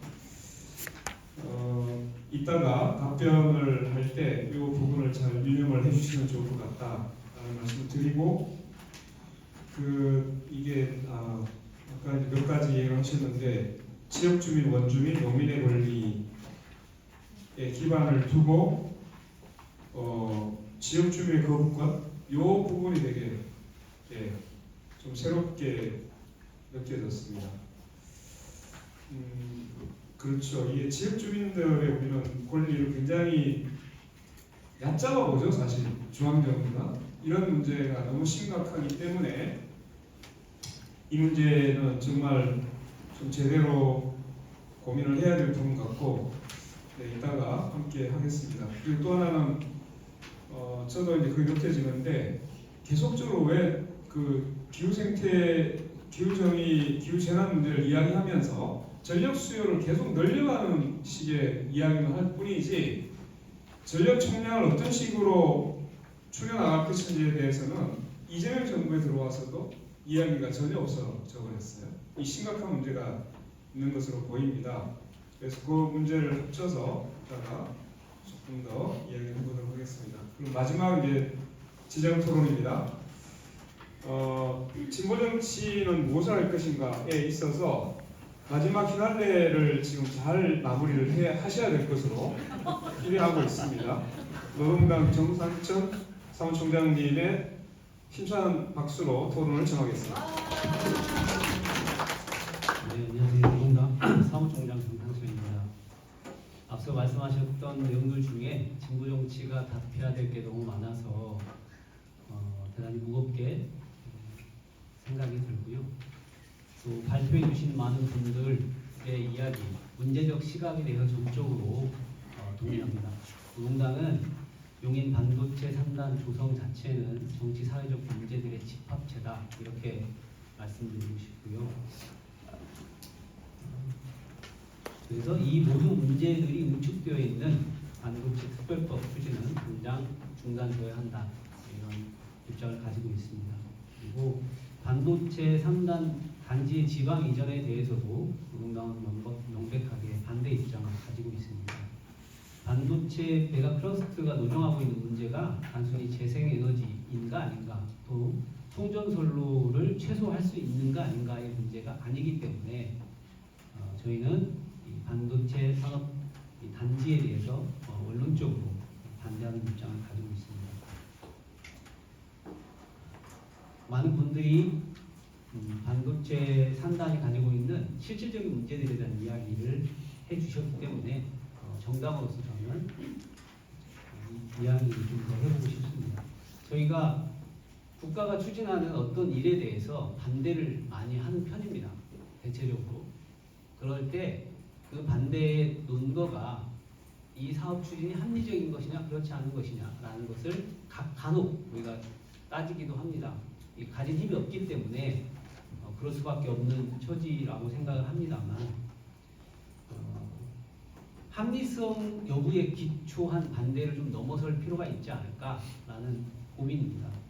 매번 국책 사업들이 반복적으로 등장하는 이유, 그때마다 우리의 저항이 이 정책이 타당하냐 타당하지 않느냐, 어떤 측면에서 비합리적이다, 뭐 이런 식의 대응으로 매번 우리의 저항이 가능할까라는 고민입니다. 한국 정부는 지금까지 역대 정권들은 대체적으로 기업의 이윤 추구 성장을 중심으로 국가 경제를 움직여야 한다는 담론을 끊임없이 설파해 왔습니다. 그러다 보니 분배나 환경, 지속 가능성에 관한 이야기들이 늘 후순위로 밀렸고 후순위로 미루는 정당성을 그런 방식으로 확보해 왔습니다. 참고 자료 보시면 역대 정권들이 성장 중심 담론을 어떻게 활용했는지 참고하실 수 있을 것 같아요. 진보 정치는 무엇을 할 것이냐? 반성을 해야겠죠. 지적하신 노동에 관한 문제부터 시작해서 대응하지 못하고 있는 여러 현실에 대해서 반성적으로 생각을 합니다. 그럼에도 불구하고 어떤 현실적인 물리력이라든지 정치적 명망성 그리고 사회적인 네트워크 이런 상태가 좀 미약하다 보니까 실질적으로 여기 계신 분들에게 제안할 수 있는 어떤 내용이 대단히 한정적이고 한계가 있다는 점을 죄송스럽게 일단 말씀 좀 드리고요. 세 가지 말씀 드려보겠습니다. 일단 반도체 특별법 관련해서는 반대 투쟁을 함께 해나가자라는 말씀을 드리겠습니다. 그리고 지금은 막 이런 논의들이 시작되고 있는 시점이어서 함께 시위도 조직하고 연대도 조직하자. 우리가 살고 싶은 나라는 반도체로 먹고 사는 나라가 아니다. 저는 이런 이야기들을 분명하게 해야 된다고 생각을 합니다. 두 번째로 성장주의에 맞서는 담론 투쟁이 있어야 된다라고 생각합니다. 20세기로부터 물려받은 경제는 무조건 성장해야만 하는 경제였고 그런 경제를 물려받은 탓에 지금의 사회적, 생태적 재난 속에서 우리가 살고 있다. 소비 위주의 경제와 사회가 오로지 성장이라는 조건 하에서만 작동하도록 만든 금융, 정치, 사회에 우리가 깊이 중독되어 있다고 지적한 학자가 있습니다. 현재 저희의 모습과 너무 닮아 있다고 생각하고요. 지금 우리가 논의하고 있는 반도체 메가산단 조성 이 문제도 이 지적과 연동되어 있다고 생각을 합니다. 지금은 반도체 메가산단 조성입니다. 그러면 몇 년 뒤에 정권이 바뀌면 또 다른 성장 중심 담론의 근사한 이야기가 제안될 겁니다. 그래서 저희는 그때그때 이 투쟁들을 조직하고 막아내는 것도 대단히 중요하지만 성장이라고 하는 것에 대한 근본적인 물음을 던질 수 있는 사회, 제도 이런 것을 구축하는 것이 대단히 중요한 것이다. 그래서 우리는 성장 우선주의의 문제를 제기하고 우리의 새로운 담론을 대중들에게 인정받을 수 있는 투쟁을 별도로 준비하고 연구해야 된다. 이렇게 먼저 말씀을 좀 드리고 싶습니다. 그래서 그런 담론 투쟁을 통해서 경제의 목표와 구조가 결국 인간의 삶이 존엄해지고 자연과 조화롭게 살 수 있는 조건 마련에 기여하는 경제, 그런 구조, 경제 목표 그것이 될 수 있도록 변화를 만들어 보자 이렇게 좀 말씀을 드리고요. 세 번째로 이제 시민 권력을 키우자라는 좀 제안을 드리고 싶습니다. 앞서 말씀하신 많은 이야기들 중에 왜 우리는 무시될까? 진보 정당은 현재 힘이 없으니 일단 좀 제껴두고라도 왜 정권은 시민사회와 시민들을 염두에 두지 않는 이런 폭주를 계속하고 있는 걸까? 라는 질문이 저는 필요하다고 생각을 합니다. 오늘자 신문에 이런 제목의 기사가 실렸습니다. 이대로라면 제2의 밀양 사태가 우려된다. 그래서 오늘 전력망 토론회가 있다. 이런 소식을 알리는 거고요. 이게 뭔 내용이냐면 전력망 특별법이라는 것을 만드는 과정인데 여기에 이런 내용이 있습니다. 전력망 특별법에 따르면 앞으로 전력망 구축을 위해서 지자체로부터 받아야 하는 인허가는 지자체가 60일 이내에 허가 여부를 회신하지 않으면 허가한 것으로 간주한다. 주민 의견 수렴을 하기 위한 행정 절차도 지자체가 아니라 사업자인 한전이 수행한다. 지자체의 특별 교부세에 영향을 주는 합동평가 지표에 국가기관의 전력망 구축 협력 지표도 신설하겠다. 말을 듣지 않으면 돈을 주지 않겠다는 거죠. 이 정도까지 현재 국가가 폭주하고 있는 상황입니다. 이런 모든 문제들이 어디서 기인하느냐? 저는 앞서 말한 담론의 문제도 있고 시민사회와 시민이 사회 권력이 힘이 없기 때문이라고 생각합니다. 그래서 사회 권력의 힘을 키워야 한다라고 생각을 하고 그 사회 권력의 힘을 키우는 가장 기초적인 토대로 세 가지 정도는 필요하겠다. 그래야 정권의 일방적인 성장 중심 정책 추진에 그나마 브레이크를 걸 수 있는 토대가 되지 않을까 생각을 하고요. 세 가지를 소개해 드리면 첫 번째로는 시민이 직접 법을 만들 수 있어야 됩니다. 우리는 늘 만들어진 법에 정하는 방식으로 현재 대응하고 있는데 시민이 법을 만들 수 있다면 저는 이 법도 개정할 수 있고 또 규모도 줄일 수 있는 새로운 법으로 저항할 수 있다고 생각을 합니다. 두 번째로 법을 만드는 사람들, 입법 권력 그리고 집행 권력을 시민이 소환할 수 있어야 합니다. 현재는 소환 권한이 없습니다. 무서울 게 없는 거죠. 양당 정치가 매번 선거 때 둘 중에 하나를 선택하도록 강요하는 현재 정치 구조상에서 그들은 시민과 시민사회 눈치를 더 이상 보지 않습니다. 그래서 소환할 수 있는 권리를 우리가 가져야 한다. 사회가 가져야 한다는 거고요. 세 번째는 시민이 국민투표 발의권을 갖고 국가의 중요한 정책에 대한 결정권을 높이는 방식이어야 합니다. 만약에 현재 우리가 이 반도체 특별법에 관한 이 문제를 저항할 때 이 권리가 사회 권력으로서 이 권리가 법으로 되어 있다면 저희의 투쟁 형태는 또 다른 형태가 될 겁니다. 지역별로 이것을 유치할 것인지 말 것인지 송전탑을 어느 정도 할 것인지 말 것인지 문제가 아니라 이 사업 자체가 반도체로 먹고 사는 나라로 갈 것인지 아닌지에 관한 이야기로 저희는 새롭게 저항의 방향을 잡아갈 수 있을 거라고 생각합니다. 그런 의미에서 사회 권력을 키우는 최소한의 활동 그리고 최소한의 법을 만드는 일을 우리가 함께 나섰으면 좋겠다 이렇게 좀 제안을 드리고요. 현재는 저희가 소수의 저항자이기 때문에 우리에게 가장 강력한 무기는 정치적 상상력밖에 없다. 그래서 우리의 정치적 상상력을 높이기 위한 다양한 만남과 토론과 이야기들이 진행되는 속에서 이 투쟁 더 크게 함께 했으면 좋겠습니다. 고맙습니다. 네, 진보정치 제목이 진보정치 모선할 것인 건데 시민 모선할 것이 이렇게 돌아갑니다. 네, 일단 고생했습니다. 지금 현재 우리 진보정치든 시민운동을 갖고 있는 여러 가지 현실적 조건이 매우 이제 우리가 뭔가를 이제 주도하기가 되게 어려운 상황에 와 있다는 것을 이제 간접적으로 말씀하신 것 같고요.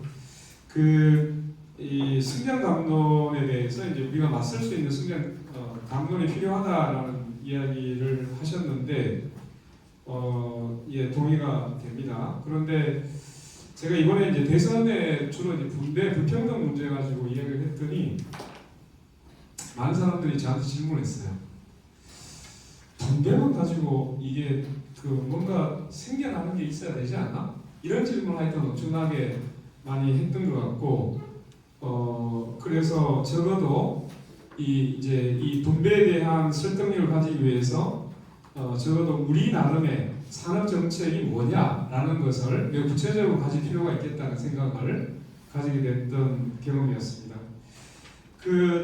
네, 일단 저도 요거는 잘 몰랐는데 전력만 특별법에서 이게 지금 완전히 이 방식으로 몰아붙이게 된다면 지금 아마 각 시도 또는 군 단위로 이제 이 송전탑에 대한 반대 운동이 이미 이제 표면적으로 막 보여지고 있고 대책이 만들어지고 있잖아요.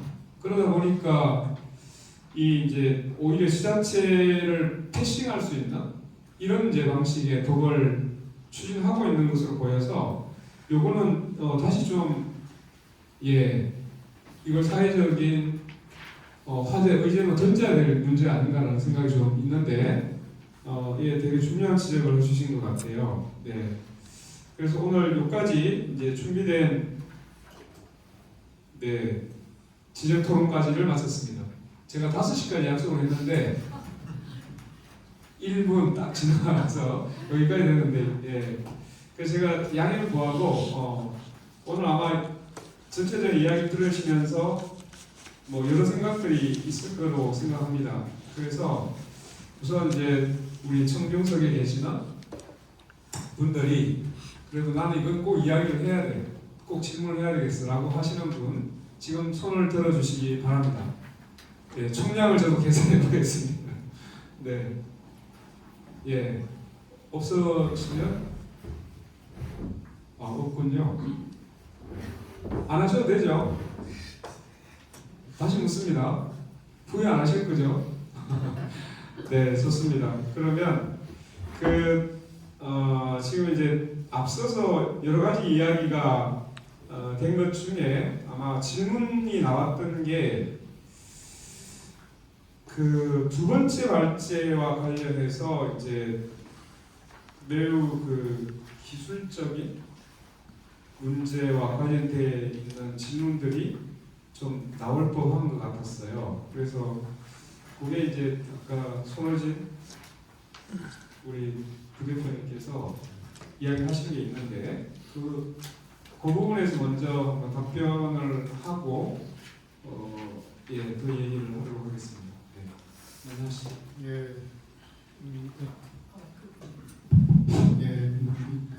기술 독점, 기술 사유화가 산업 구조에서 계속 유지되고 있는 상황에서 어떻게 재벌의 소유 구조 재편이다, 재벌의 초독점을 좀 제한할 수 있는 방법이 있는가, 이런 질문이신 것 같은데요. 일단 사실 제가 알고 보면 대표적인 재벌 사회화론자입니다. 그래서 구체적으로 재벌을 어떻게 사회화할 수 있는가에 대해서는 사실 방법이 여러 가지가 있거든요. 법적으로 이렇게 유상 벌수를 할 수도 있고, 지금 현재 존재하는 예를 들면 삼성 같으면은 보험금융업법상 관련한 여러 가지 형태로, 왜냐하면 재벌 자체의 소유 지배 구조가 굉장히 취약하기 때문에 다양한 방식으로, 그러니까 각 재벌에 대해서 각각의 다양한 방식으로 할 수가 있습니다. 실제로 삼성 같으면은 좀 오래전이긴 합니다만 95년에 삼성 98년 IMF 외환위기 오기 직전에 삼성 자동차를 하다가 그걸로 워낙 빚을 많이 져가지고 구제금융 신청한 적이 있어요. 이건희 회장 당시에. 예를 들면 그런 상황에서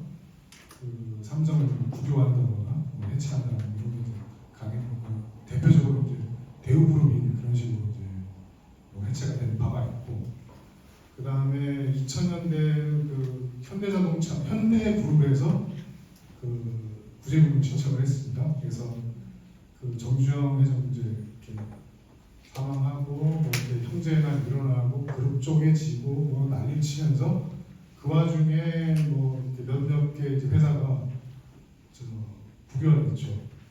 부결돼서 뭐한 바 있고 그 대표적으로 이제 대구조선 같으면은 대구 해체 당시에 쭉 그 산업은행 소유로 있다가 뭐 불과 몇 년 전에 이제 한화 쪽으로 이제 그 민영화된 바도 뭐 사례들도 있고 뭐 현실적으로 그게 불가능한 건 아니니까 어떻게 그렇게 가능하게 할 것인가에 대한 그 구조를 찾아가면은 실제로 이제 가능한 방법도 있으나 오히려 이제 장애가 되는 거는 그 뭐 법적인 조건이나 뭐 이 경제적인 뭐 이런 뭐 재무적인 조건이 뭐 불충분해서 그런 게 아니라 정치적인 의지가 없는 거죠.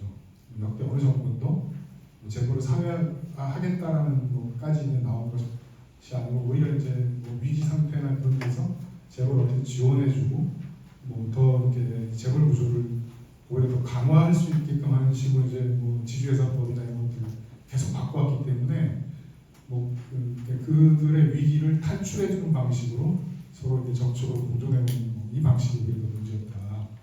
그것을 이제 넘어설 수 있게 하는 방법들이 뭐 있겠냐 이제 그런 것들을 우리 고민하는 것이 더 낫지 않겠냐. 뭐 예를 들면은 최근에 뭐 SK 관련해서 뭐 말들이 많은데 그 이혼 소송 관련한 것도 그렇고 뭐 등등 있지 않습니까? 근데 재벌 그 예를 들어 6대 5대 재벌 중에서 가장 지금 이 부교합의가 만만한 데가 사실 SK예요. 거기가 옥구조로 되어 있거든요. 예, 이런 얘기를 자세히 하면 안 되니까 짧게 하여튼 오늘은 반도체 특별법을 어떻게 대응할 것인가 그거니까 거기 좀 집중하는데 겸해서 이제 재벌 뭐 사회화나 재벌 부교화에 대해서도 필요한 이제 사안일 수 있기 때문에 충분히 이건 뭐 별도의 지금 자리에서 또 논해볼 만하다는 것이고요. 그리고 이제 기술 독점이나 기술 사유화와 관련해서 이것도 이제 재벌 그 소유주택 구조화랑 사실 어떻게 보면 직접적으로 관련이 있어요. 왜냐하면은 지금 특허나 이 저작권, 지적재산권의 제가 알기로 70% 이상이 다 그 재벌이 소유하고 그래서 특히 산업 이 저작권 관련해서는 대부분 다 지금 5대 재벌이 거의 절대적으로 지금 다 보유하고 있는 상태이기 때문에 사실은 재벌을 사유하지 않고서 이 기술 그 사유화 문제를 이렇게 넘어설 수 있는 방안도 마땅한 방안이 없다라는 것을 좀 확인해 볼 수 있고요. 그 다음에 재벌의 그 뭐 재벌 독점을 예를 들면 제한하거나 아니면 뭐 방지하거나 하는 이런 그 시장적인 방식은 아직까지 자본주의 역사상 나온 바가 없다. 다 실패했다라는 그 결과가 오늘날 있는 뭐 미국식 뭐 재벌 형태든 아니면 뭐 독일식 형태든 아니면 일본이나 한국식 일본 다르고 한국의 뭐 재벌 형태, 재벌 독점 형태이든 간에 그 독점 형태들이 지금까지 계속해서 국가의 자리 잡고 있는 형태들이 그렇게 쭉 뭐 몇백 년씩 지속해 왔기 때문에 그것을 시장 방식으로 역사적으로 이렇게 뭐 제한하거나 뭐 감소시키는 거의 없는 지형이기 때문에 그걸 넘어설 수 있는 방안들을 고려해야 될 그럴 때다라고 생각합니다. 이상입니다. 네. 그 기술 사회화하고 실제 이제 소유 구조에 대한 걸 연결시켜서 말씀을 하신 것 같고, 그 이제 소유 구조에 대한 부분을 이제 일정 부분 사회화시키는 것이 결국 기술 사회화 쪽하고 연결될 것 같다라고 이제 말씀하셨는데, 지금 이 문제를 이야기 이제 하면서 사실 지금 정부가 추진하고 있는 더 심각한 문제가 있잖아요. 어떤 거냐 하면 인공지능을 발전시키기 위해서 그 투자에 있어서는 검산 분리를 완화시켜주겠다. 이걸 이제 재계가 요청을 했고, 그리고 정부가 여기에 대해서 매우 긍정적으로 지금 검토를 하겠다 이렇게 답변을 한 거예요. 지금 이제 우리가 특히 이제 산업자본하고 그 금융, 특히 이제 은행자본, 뭐 금융자본하고는 철저하게 이제 지금까지는 분리 정책을 써왔는데 지금 이제 이 인공지능 개발에 있어서 엄청난 이제 재정이 필요하다는 것라고 이제 그것을 가지고 이 지금 이걸 풀려고 하는 거예요. 이 문제가 사실 의외로 예전 같으면 이 검상 분리를 완화하겠다고 하면 굉장히 많은 시민사회 단체들이 이 문제를 지적했어요. 그런데 이 문제에 대해서 지적이 잘 안 나오고 있습니다. 그다음에 두 번째는 또 하나 문제가 됐던 게 그 이제 AI 반도체와 관련해서 이 지주회사가 손자회사가 그 소유하는 부분을 되게 완화시켜주겠다라고 이제 한 부분이 있는데 이 부분은 지금까지 그래도 유지되고 있던 순환 출자 구조를 풀어주겠다는 얘기를 하고 있는 거거든요. 근데 이 문제도 역시 되게 이제 관심이 크게 부각을 받지 못하고 있는 상황이기 때문에 지금 이제 그 앞서서 얘기한 것처럼 이 뭐 반도체나 이런 엄청난 재정이 필요한 특히 이제 인프라로 지원하고 있는 이런 산업들에 대해서 이 부분을 어떻게 하면 공공성을 높여갈 거냐 하는 문제는 당연히 이제 같이 고민 더 해야 될 것 같은데 그거보다 앞서가지고 지금 이 문제가 계속적으로 추진해 가겠다라고 하고 있거든요. 오히려 지금 그 AI 반도체 등등에 있어서 이런 이제 필요한 재정을 확보하기 위한 수단으로 검사한 분리 완화를 추진하겠다는 것, 이 문제를 되게 좀 강력하게 뭔가 논의를 해야 되는 거 아니냐? 특히 이 문제점을 지적해야 되는 거 하고, 그 다음에 순환 출자 구조를 풀어내겠다고 하는 이 부분에서도 한번 무너지기 시작하면 우리 알잖아요. 이게 이제 굉장히 나머지 쉽게 무너진다는 걸 알고 있기 때문에 특히 이 회사들이 뭐 중간에 보니까 사모펀드가 뭘 소유하게 해주겠다라는 것까지도 지금 이야기하고 있기 때문에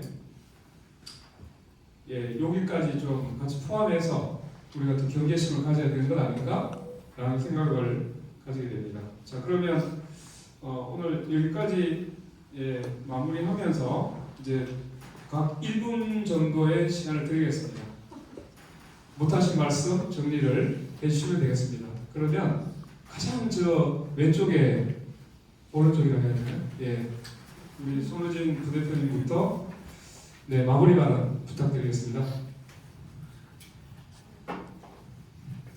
마지막에 전력 총량 부분에 대해서는 저희 이제 당원들도 굉장히 관심을 많이 갖고 있고 또 오늘 계신 분들하고도 또 이야기를 나누고 싶었는데 사실 한국은 국제적으로 비교해도 전력이 부족한 나라가 아니고 과잉 소비를 유도하는 산업 구조를 가진 나라이고 이 반도체 산업은 그런 불필요한 전력을 사람들에게 과잉 소비하도록 유도하는 그런 산업이라고 생각하고 또 오늘 다 나누지 못한 진보 정치의 과제들은 또 같이 계속 논의해 나가기를 기대하면서 오늘 초대해 주셔서 감사합니다.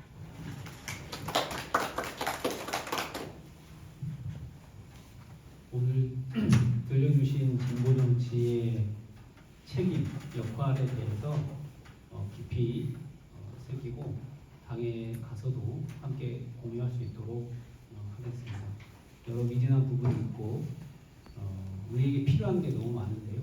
산업적 정책도 필요하고 담론 구성도 필요하고 우리의 권력도 필요합니다. 그런 일들이 한순간에 만들어지지는 않겠지만 오늘 오신 분들 또 이 투쟁을 통해서 관계를 맺게 될 여러 단위들과 함께 사회 권력이 형성되는 과정도 함께 밟았으면 좋겠습니다. 감사합니다. 네, 이 토론회 준비하면서 자료를 좀 찾다 보니까 이 반도체 산업에 맞서는 운동이 전 세계적으로 형성이 되고 있다는 점을 확인. 추진하게 됐습니다. 해외에서는 주로 이제 데이터 센터 관련된 운동들이었는데요.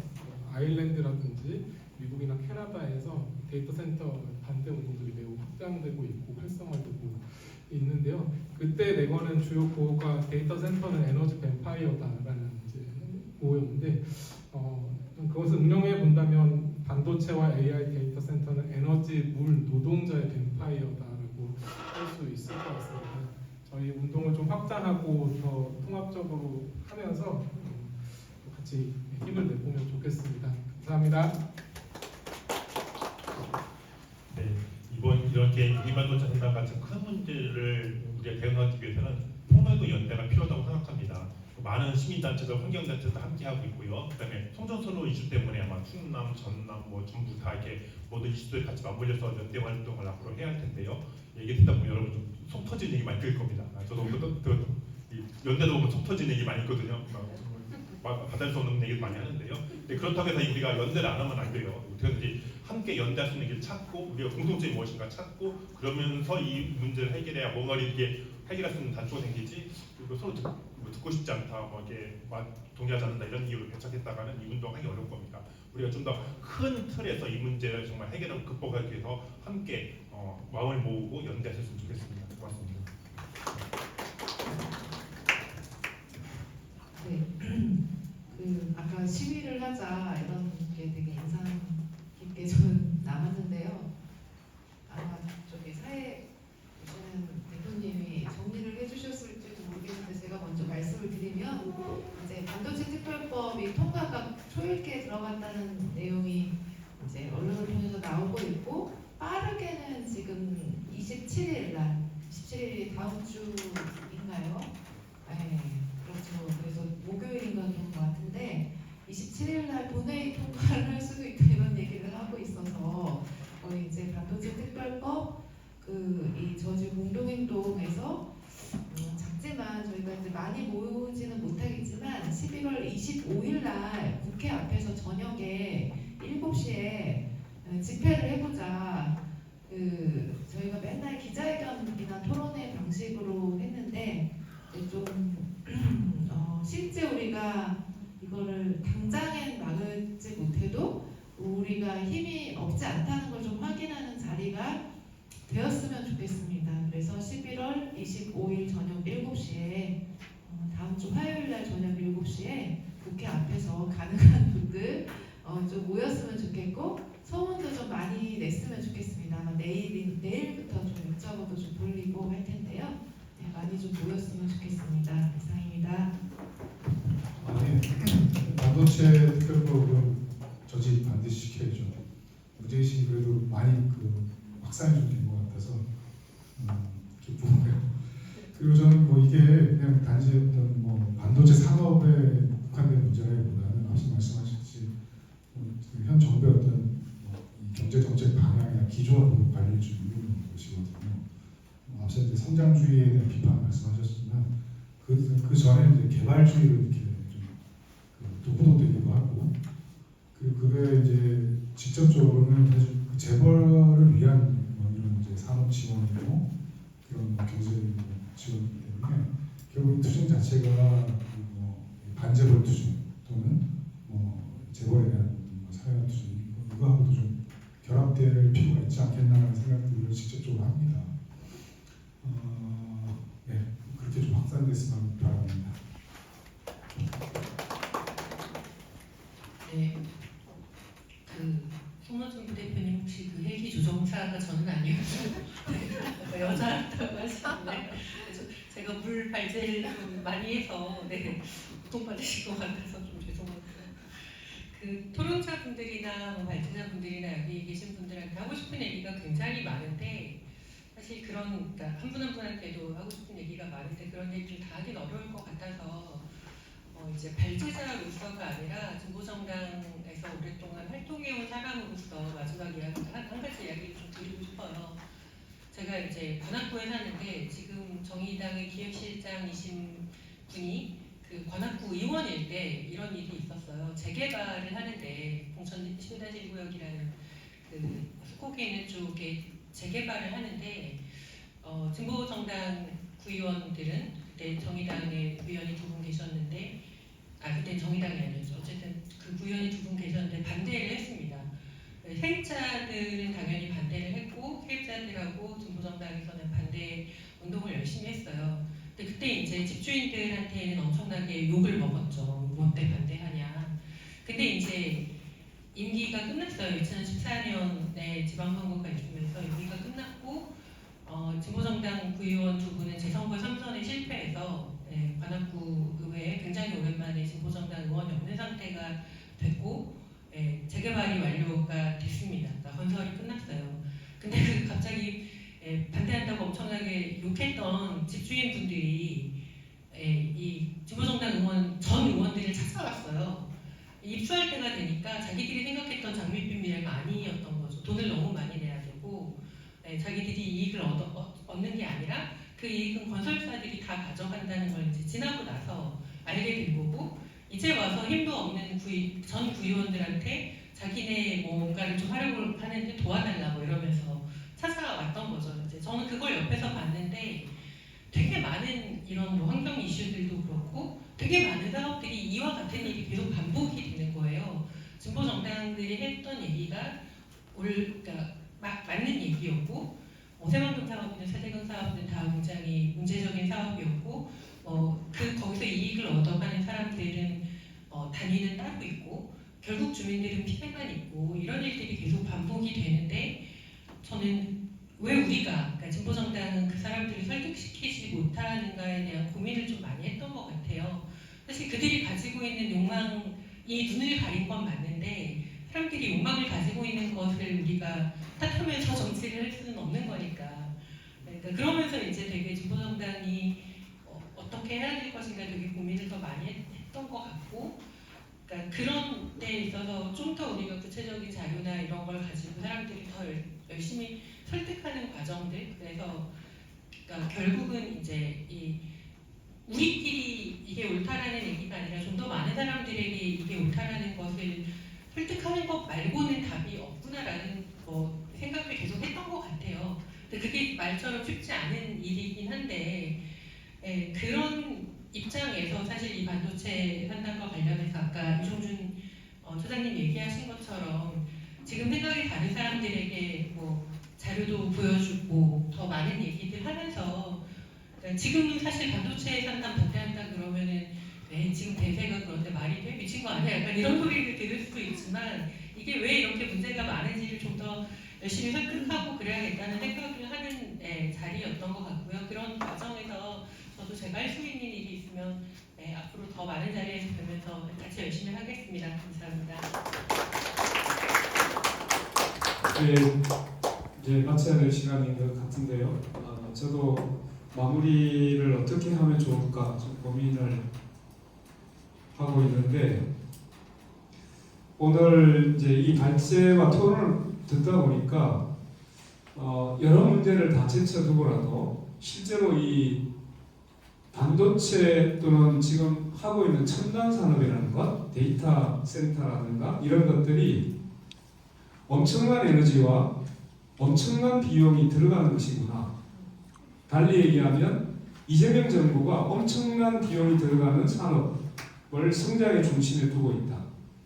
그러면 이걸 살려내려면 결국은 이것을 감당할 수 있는 규모의 자본이 중심에 설 수밖에 없고, 이 성장을 지원하는 것은 국가가 그 재벌에 대한 지원책이구나 라는 것을 결론으로 지을 수 있을 것 같아요. 결국은 이재명 정부가 국민들에게 성장을 통해서 다시 우리가 그 삶의 어떤 그 부분을 제대로 이제 만들어 보겠다라고 얘기했는데, 그 성장의 중심이 바로 재벌 중심의 성장이었구나라는 것으로 비교된다는 것을 우선 다시 한번 확인할 수가 있게 되는 겁니다. 우리는 지금 미약하다는 이야기를 하고 있습니다. 과연 지금 대세가 기울어진 것처럼 이야기를 하고 있고, 과연 반도체 AI에 없는 이 수출 중심의 국가가 이 경쟁에서 밀리면 우리는 이제 더 이상 구제불능이 될 수 있다, 도태될 수밖에 없다라고 하는 사회적 분위기를 계속적으로 만들고 있고 그렇게 가고 있는데 반도체 AI를 반대하고 있는 이 세력은 뭔가에 대한 질문들을 우리는 극복해야 됩니다. 그래서 저는 지금 송전탑 지역에서 송전탑 반대 운동을 하시고 있는 주민들과 그리고 반도체 클러스터가 갖고 있는 문제점을 가지고 싸우고 있는 기후정의 생태를 생각하고 있는 또 거기에 노동의 일부가 있죠. 어떻게 연대할 거냐를 고민해야 됩니다. 그래서 여러 이제 이견이 존재할 수 있죠. 아까 지역으로 이전하는 것이 바람직하지 않다라는 얘기를 하고 있지만 적어도 지역연대의 틀에서 일단 보면 최소한 그 폐해를 최소화할 수 있도록 하는 공통점을 찾아내기 위한 노력들을 끊임없이 해야 되고 지역 이전을 주장하는 것은 틀렸어 라고 주장을 그것을 너무 벽을 치는 방식은 옳지 않다 라고 저는 생각합니다. 그래서 지역에서 이것이 어떤 문제가 있는가를 끊임없이 함께 공유하고 서로 이 문제점을 계속적으로 높여가는 방식으로 연대이트를 만들어야 된다. 그리고 저는 지역에 만들어지고 있는 그 송전탑 대책이들이 군 단위를 넘어서 가지고 지금 이제 광역 시도 정도의 수준으로 만들어지고 있는 것도 우리가 싸움을 해볼 수 있는 그래도 우리의 초정의 힘이 아닐까라는 생각을 합니다. 그래서 앞으로 더 이 반도체 특별법의 문제점을 가지고 싸우고 있는 우리와 그리고 지역의 송전탑을 가지고 싸우고 있는 주민들과의 결합, 이 연대를 더욱 강한 방식으로 싸움을 하면 좋겠다라는 말씀을 드리고 그리고 마지막으로 진보정치가 그 연대의 중심에 그리고 매우 연결 역할을 해야 될 필요가 있겠다라는 말씀을 드립니다. 지금 11월 27일로 다가왔습니다. 적어도 이 반도체 특별법이라고 하는 문제를 정확하게 짚어내고 이 문제가 언젠가는 사실로 드러날 것이다라는 것을 우리는 예고해야 됩니다. 11월 25일 날 그래서 지금 현재 되게 어렵지만 5.17 국회 앞에서 집회를 급하게 이제 계획을 하게 됐고 그래서 지금 같이 방송을 듣고 있는 많은 분들께 호소드립니다. 적어도 국가는 에너지 물 노동의 뱀파이어라고 하는 이 엄청난 문제를 제대로 인식하지 못한 상태에서 성장으로 몰고 가고 있는 점을 우리는 지적해야 됩니다. 11월 25일 오후 7시 국회 앞에서 적어도 이것이 어떤 문제가 있는지를 국회 안으로 이야기할 수 있도록 그 함성이 들릴 수 있도록 함께 해줄 것을 요청드리면서 그리고 호소드리면서 오늘 장시간에 걸친 용인 반도체 산담 문제 진보 정치는 무엇을 할 것인가 토론회를 여러분의 박수로 마치겠습니다. 수고하셨습니다.